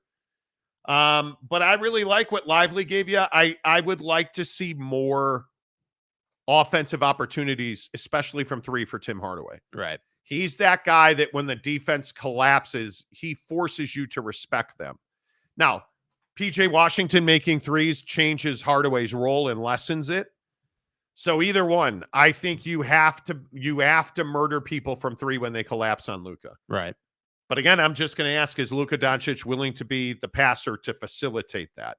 And I don't necessarily believe that he's willing to do that. He's shown flashes, but he's never really been consistent with it. And I guess this is the question, is Dallas truly better than Minnesota? I don't think they're better than Minnesota. I think that they're good enough to make it so that Minnesota's got to play their best to win. And I think they're different enough to make it difficult on Minnesota, because I'm not convinced Anthony Edwards is ready for this moment. Yeah, and I don't think we've seen the punishment from Minnesota to Dallas on the block and in the paint. I think that, this is the series where you need to use your size to force Dallas to collapse. We need to see Minnesota make Dallas collapse on the paint and then move that ball back out to get open looks. And I'm telling you, that's going to happen. And I know we've got all the Rudy Gobert defenders and everything. When Rudy has the ball, he needs to be thinking kick to the perimeter, because you're already getting three guys coming down on him to prevent him from just getting an easy one. Well, and he's a very good passer. Yeah. Rudy Gobert is a very good passer. I just think sometimes you go away from that. And the McDaniels wide open look from three was exactly what you were talking about. Yeah. You had a SAG defender to help, and Rudy made the right play. I don't know. I'm not trying to slight the Mavericks, because I think I think Dallas did some nice things defensively. you can't shoot that way and win by 3 if Minnesota isn't struggling. Yeah. And that's the thing. If you're a Mavericks fan, that's what should scare you. Because you're not shooting the 3 well as a team. Luka's not shooting the 3 well individually. And you barely hung on. Ant's going to have a 40-point game in this series.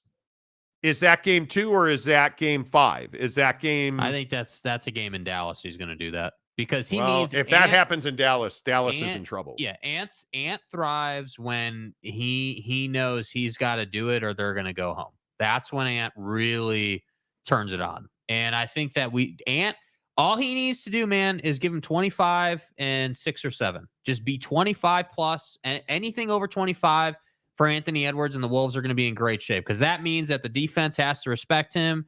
The floor is going to be way more spaced, and other guys are going to knock down shots. Yeah, it'll be interesting looking at Dallas's big rotation. I mean, I'm a big Gafford believer. Mm-hmm. He was not good last night, especially defensively, especially in the pick and roll. I thought Lively was much better. Lively at a plus 19 last night, and I think it really did a lot of nice things. There's just not chemistry's too strong, but there is at times a lack of symmetry with Gafford and Luka Doncic. Because Gafford is not a willing screen and roll guy. I think Gafford's best, highest use is attacking the rim with rebounding. I think Lively is a really easy screen and roll, screen and leak guy. Like because he likes getting downhill. And Luka's such a good passer in those tight windows. Yeah. And I wonder if we see Lively's minutes come up and Gafford's minutes come down. I think that the most difficult part of that is Minnesota is such a better rebounding team. They just have those guys. I mean, that's one of the things last night where you look at it and Dallas out rebounded Minnesota. Yeah, and that's kind of what I'm saying. Which is crazy. Like, that's kind of that's what I'm saying. Like last night, I just don't think that last night is a true indicator of where these two teams are at. We need, and hopefully it's game 2, but I guarantee you we will get one game in this series where they are both playing their best basketball, and they're going to go back and forth with it. But you cannot continue to leave Rudy Gobert on the screen switch. Yeah. With Luka Doncic. Yeah. That Luka's too good for that. And I understand they were 6 of 25 last night, but 2 of Luka's 3 threes, he was 3 of 10. 2 of them came on screen switches with Rudy Gobert. Yeah. And Rudy just won't step out there because he knows he can't. And I like Rudy Gobert. He's a very good rim defender. You get him out of the paint, and I'm telling you, that cat is not somebody that's effective defensively. And Kyrie showed it last night. Luka showed it last night. You've got it. If Minnesota is going to leave Rudy Gobert in the game, Dallas has to punish him. Yeah. And I think Luka did that. I think Kyrie did that. 23 in the first half for Kyrie, and then 7 in the second half. I want more from Kyrie. I want 20, 20, and 20, and I want more from PJ. Yeah, I mean, they're going to have it as this series goes on. Yeah. All right, let's see. Who's it? Luka Legend. Dallas will win the chip.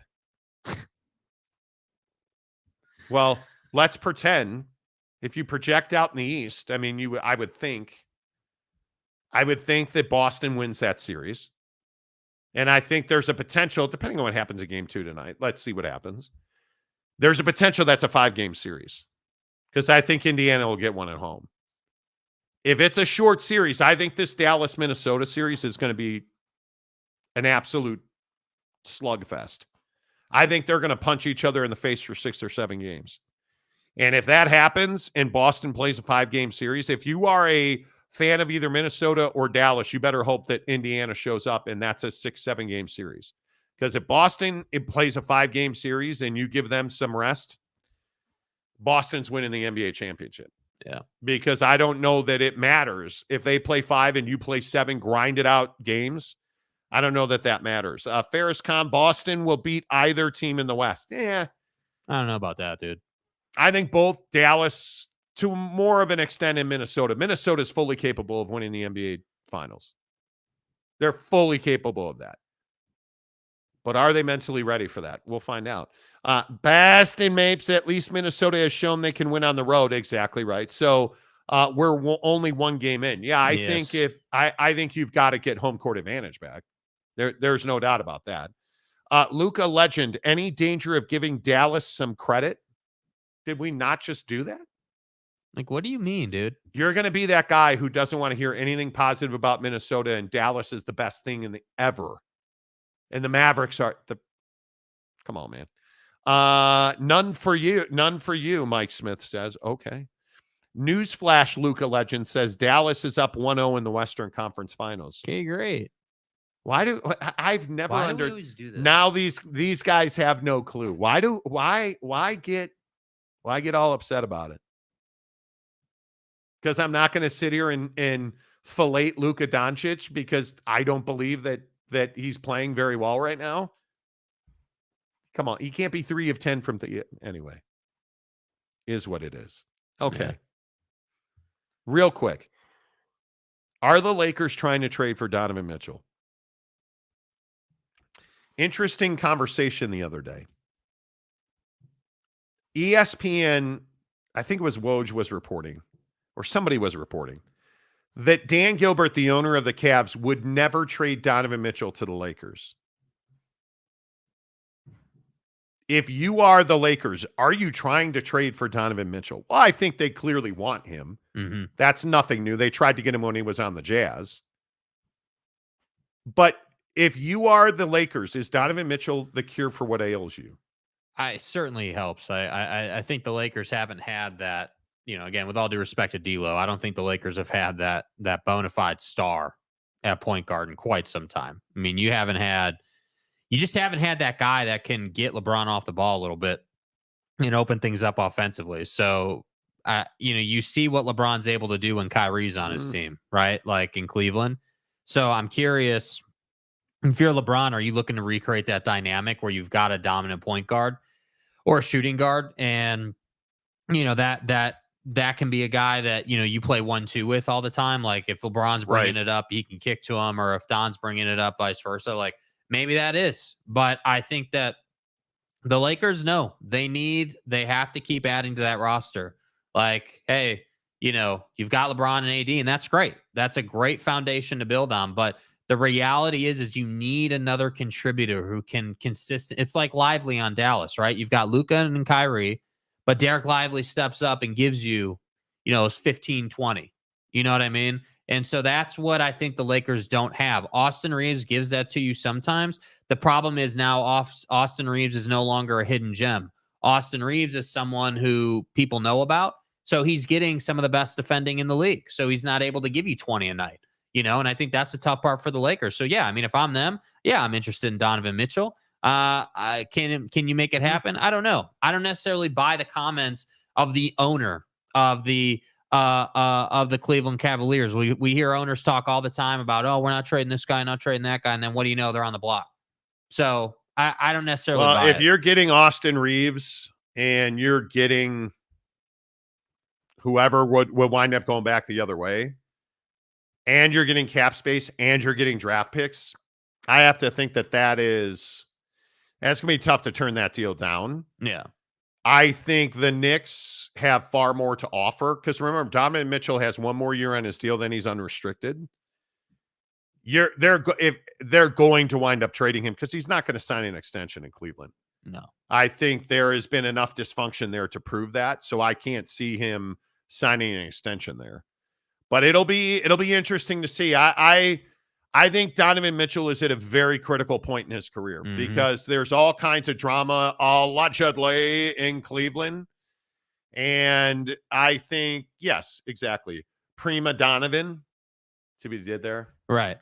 Lakers may want Prima Donovan, but I don't buy the Lakers having enough to get that deal done. Oh, I think they have enough because I think the bigger question is, I don't know, what is the price tag on Donovan? I think that depends on who you're talking to. Austin Reeves is a hell of a price tag for Donovan Mitchell. That's the starting point. And if you wind up with others and draft compensation, which the Lakers now have, why are you saying no to that? because you're losing Don. I think there's almost no doubt about that. Yeah. So I just thought that was an interesting. Yeah, I mean, I definitely think it's an interesting dynamic. I think that I do kind of agree with some of the pundits out there making the point that, hey, let's say that the Lakers were to add Donovan Mitchell. I still don't know that guarantees them a spot in the Western Conference Finals. I think the West is so deep right now that, having that extra player is what you need just to get into the playoffs. I mean, you look at the Nuggets, OKC, Minnesota, again, the Suns theoretically should be better, but who the hell knows? I mean, you have all these huge teams. hire at coach for the Suns. Yeah. So you would expect them to be better and playing better basketball.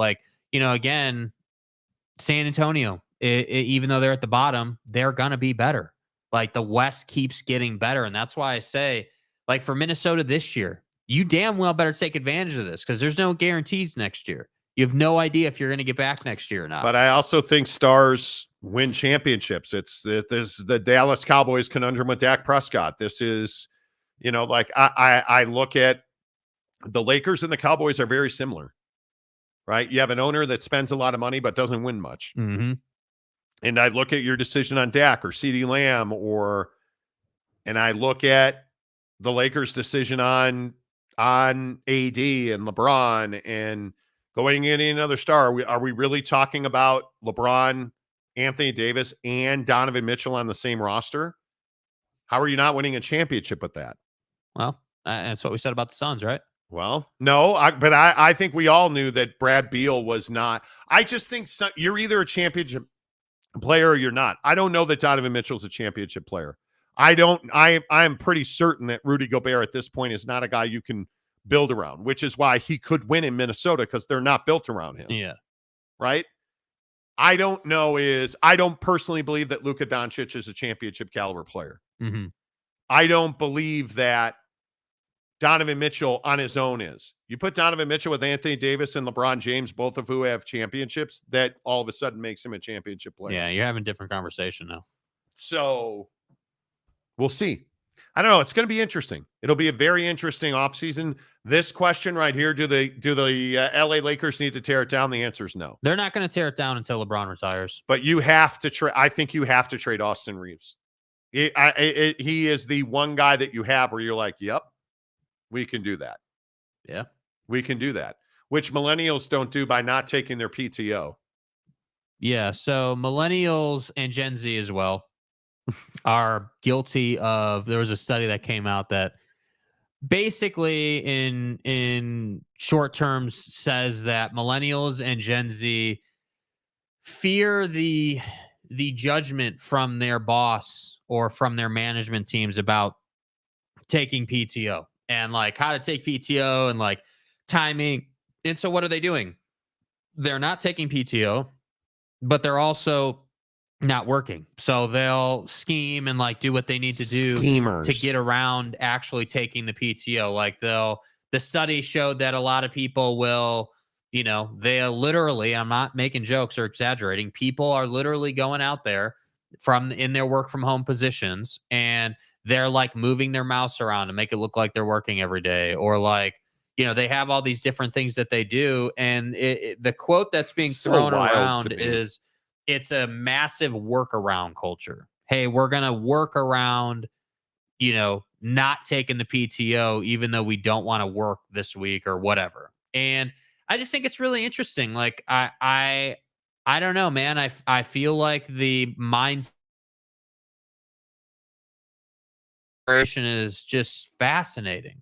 I mean, you have baby boomers who went through a lot of stuff in their heyday. You have Gen X, which in my opinion are a byproduct of that, which is why they work so hard.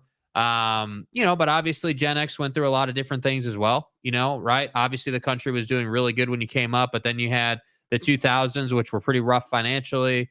But a lot of Gen X is in a pretty good spot. And a lot of that's based off the fact that they worked hard and put themselves in a good position. And then you have millennials who are a byproduct of Gen X taking it easy on them. And then I don't think people quite know why Gen Z is the way they are. I don't think we have an understanding of that yet. I take all of my PTO. I use all my sick time. all my PTO, everything I get. And I think you have to do that. You have to take time off. You have to step away. I think there is a built-in insecurity for Gen Z and millennials about either losing their job or not having enough, and I think it's a plague. We've done some really bad things to our kids in my generation. We have shackled them with college debt. We have shackled them with credit card debt. And we have built a society where insecurity amongst people is massive. It runs rampant. So when you say to somebody, hey, why don't you take 10 days off and go to Thailand? They're like, I can't afford to buy a house, let alone go to Thailand. Yeah.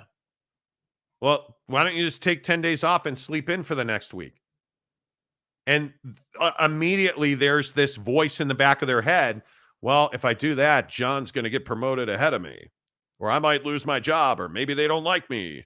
Will they miss me when I'm gone? Like, it's all that stuff. And it's like, hey, man, if that's all true, that's going to happen anyways. Take your PTO. Mm-hmm. You've got to get away from it. And I think so much we don't. I think we don't. Jimmy Otson, hello. Sometimes millennials pretend that their internet goes out an hour into their workday. I've heard that. Yeah, I mean, I don't know who'd ever do that. I'll tell you about that in a minute. Boston Mapes, try to get my wife to use her PTO, but she loses 40 to 80 hours yearly because she doesn't use it. That's wild. Yeah. That is wild. Let's see. Dakota Tubbs. Oh, F that. I take all my PTO every year. If it wasn't meant to be used, then don't have it in my contract. Exactly right. Exactly right. Noel Ramirez. I don't care. I always took mine, even if I got looks. Yeah, don't care. Don't care. I'll be in Hawaii a month from right now. Mrs. Monty and I will be in Hawaii. Playing golf, in fact, a month from right now. Cannot wait. Welcome to the nightmare. With my company, you either use it or lose it once the first of the year comes up. So I definitely do. Take it. Take it. And I always like to stockpile mine for the end of the year. I love the take like 3 weeks off in a row vibe. I do too. And I think that it's, I also think that your point about like the financial position millennials and Gen Z are in, and it's part of it is their fault. Like, there's no question about that. Like, I think we do need to say that, but yeah, I think that the financial position makes it so people don't want a lot of people are in incentive laden jobs. So if you take PTO, you're still losing money, and I think that's the hard part, especially with where inflation is at and how expensive things are. People are like, yeah, dude, I just, I'm happy to take half days on Fridays or, just get a little extra time here or there. But taking a week off is just not possible right now. I agree with that. I totally agree. OG Carey, I have 200 hours every year. I use 100% of that. Yep. I had 2 months worth of PTO and sick leave that helped me when got a few checks when I had to retire due to injury. It was worth not using it prior to that. Well, if you don't lose it, I can understand that. Yeah. I use all of mine. Anytime I've ever had PTO, I've always taken it. And I think you have to. I think you absolutely have to. Deliric, I have PTO and don't want to work. I take it. Yeah. Okay. UW fan Jim, without unions, you can get fired for following the rules if the boss doesn't like the rule. Depends on what you do. And what I always say is be elite at your job and then give them a reason not to fire you. No point in taking PTO when you can't afford a vacation. Have to learn to build a life you don't need a vacation from. Well, I've built a life where I love vacations and I love golf and I love everything that is not the work that I do. And I'm really fortunate to work for myself and get a lot of perks from that. But take it. I'm telling you, take it. I used to have a boss that would check people's IG accounts if someone used their PTO. Why do they care? I truly. Big Blue Horses. PTO is part of my negotiated benefits package. Damn right I'm taking it. That's right. Yeah. And what I do in my personal time is none of your business.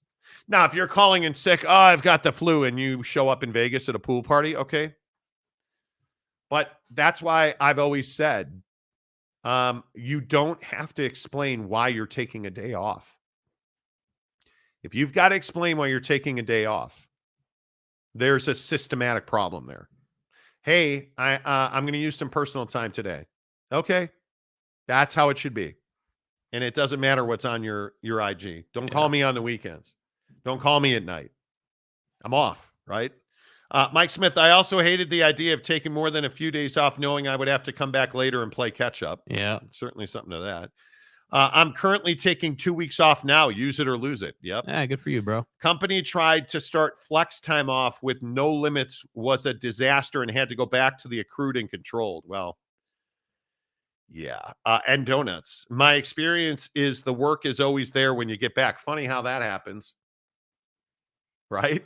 Yeah. Funny how that happens. Yeah, it's always there, man. The ghost of Gumby, I have no choice but to take PTO. Have to plan it out 1 year in advance.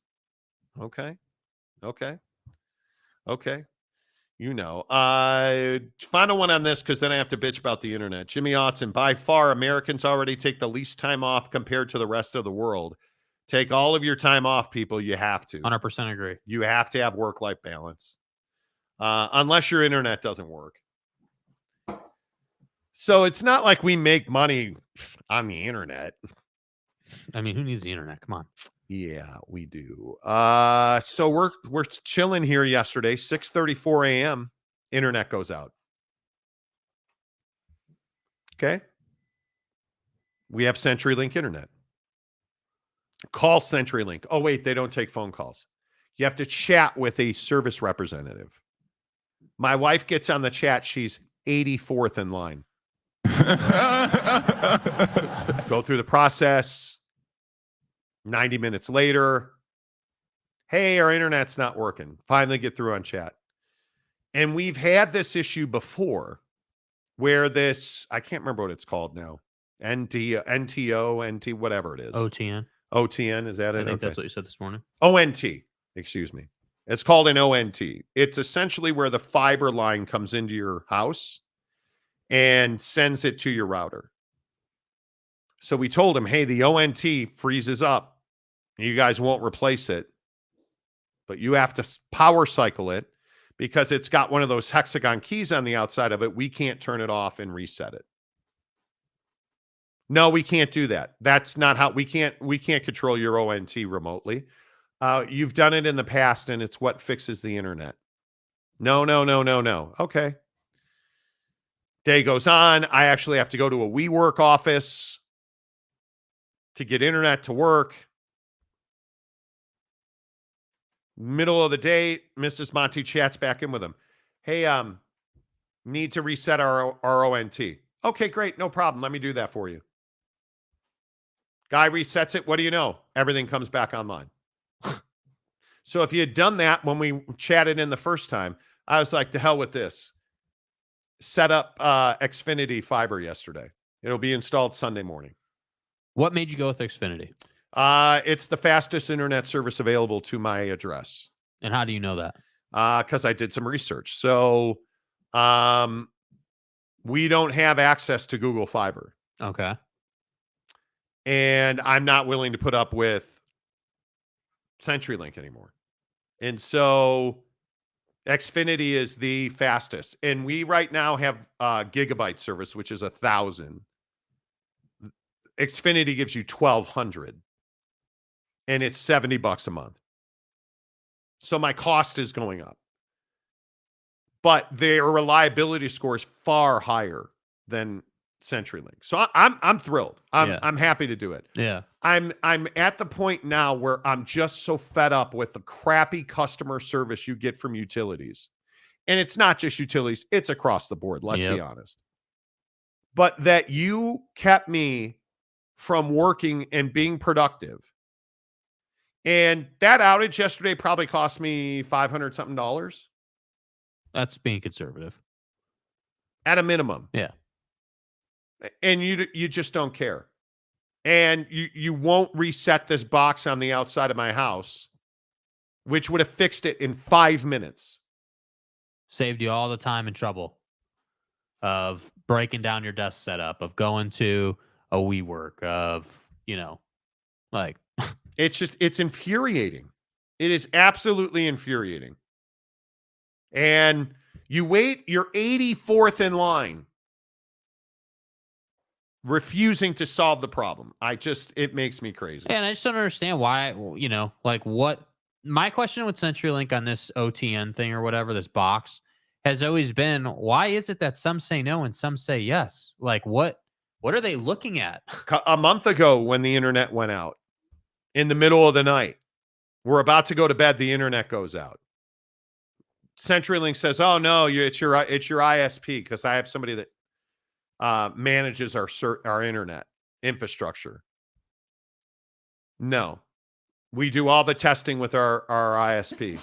Nope, not our problem. You're not getting internet service.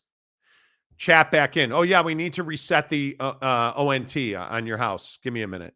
Reset it. Boom, comes right back up. Wasted 2 hours something trying to chase a ghost. I'm not doing that anymore. I'm not giving CenturyLink another $1 of my money. I'm just not. Yeah. It's so frustrating that nobody gives a rat's ass about the consumer. And I've talked about this on the show before. My biggest pet peeve is when you waste my time. And that's all CenturyLink does. And for that, I say screw them. Yeah. I just don't care. I'm not willing to play the game. Yeah, and I agree. And I think that, if Xfinity can give you faster speed, a little more cost, but more reliable, it's worth it. I mean, it's just, I was joking around with Mrs. Monty yesterday morning. And I was like, man, we're so reliant on the internet now. Like, it is truly the lifeblood of everything that we do. It is. And it's sad, but it's true. And I just don't know why, if you're an internet company out there, give people a better customer service experience, man. Why make it so hard and so difficult? They won't. They won't. And the funny thing is, we went to this week because my wife's kind of a corporate bigwig. So we went to this WeWork office in downtown.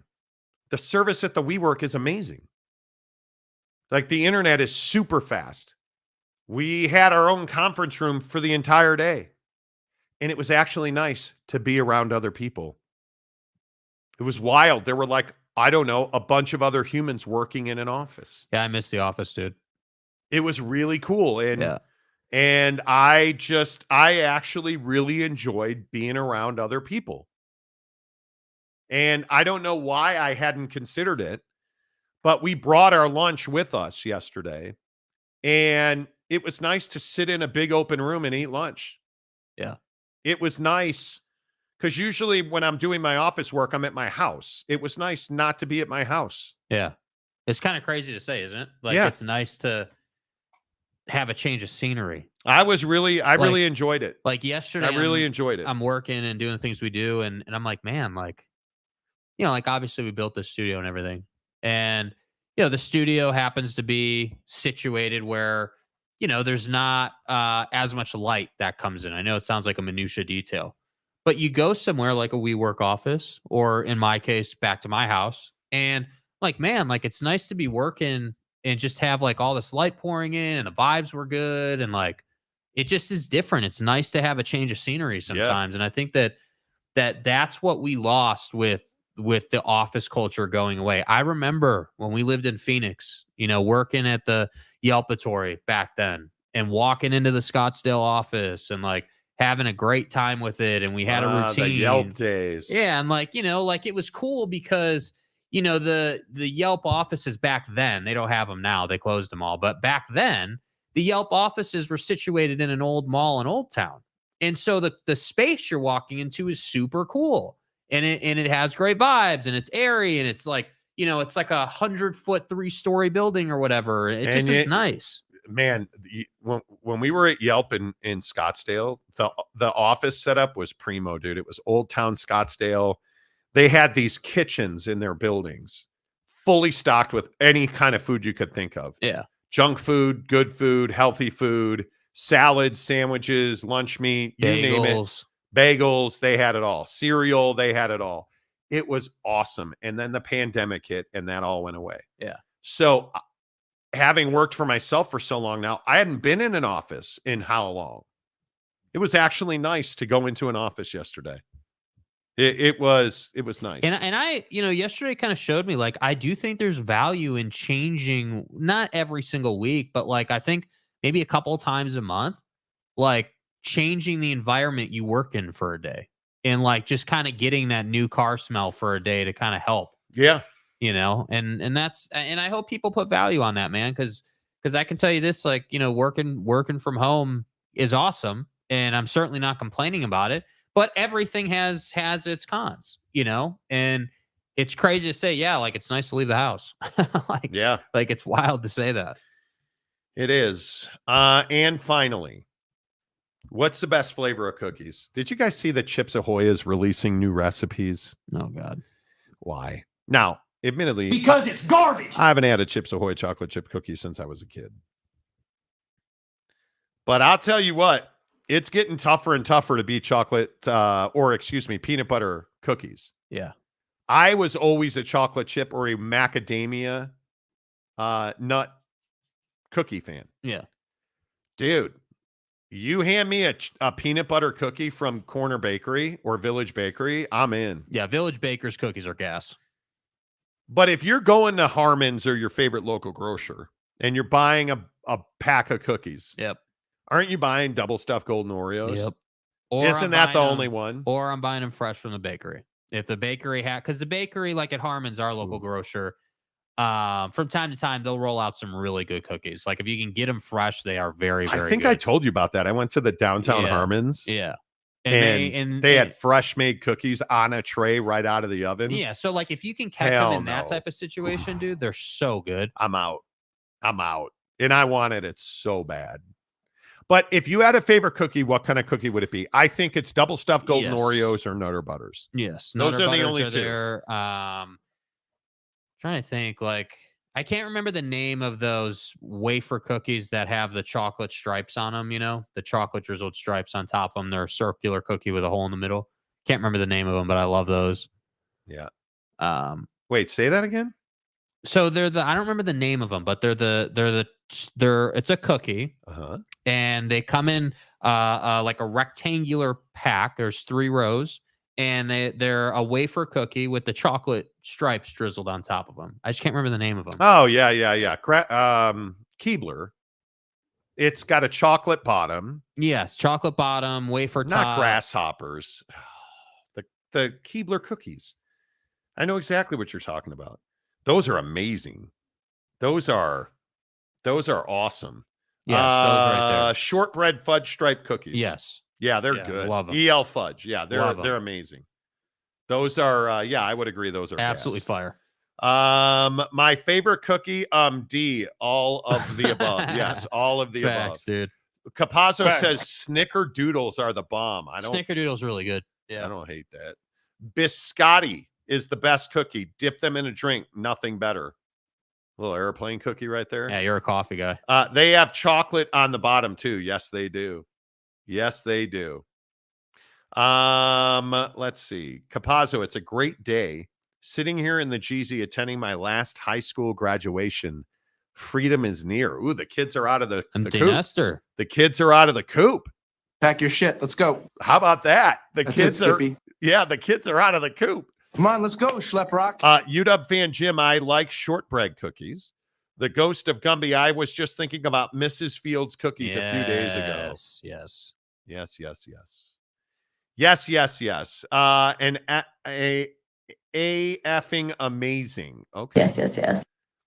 Good to go. Enjoy the day. There you go. The Monty Show, as always, presented by The Advocates at theadvocates.com. Make sure you are ready when you get in an accident, you get hurt at work, you get hit while you're out riding your bike. Dudes, don't trust your insurance company, please. I'm begging you. You get hurt at work, don't trust your workman's comp rep, please. If you get in a car accident, please don't trust your insurance company. They're not working for you. They're working for them.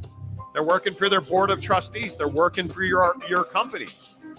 Get the advice that you need. Get the representation you need. You didn't deserve to be in that accident, but you do deserve an advocate. Chat with an attorney live online. It won't cost you a dime. 24/7, 365 at theadvocates.com. Until tomorrow.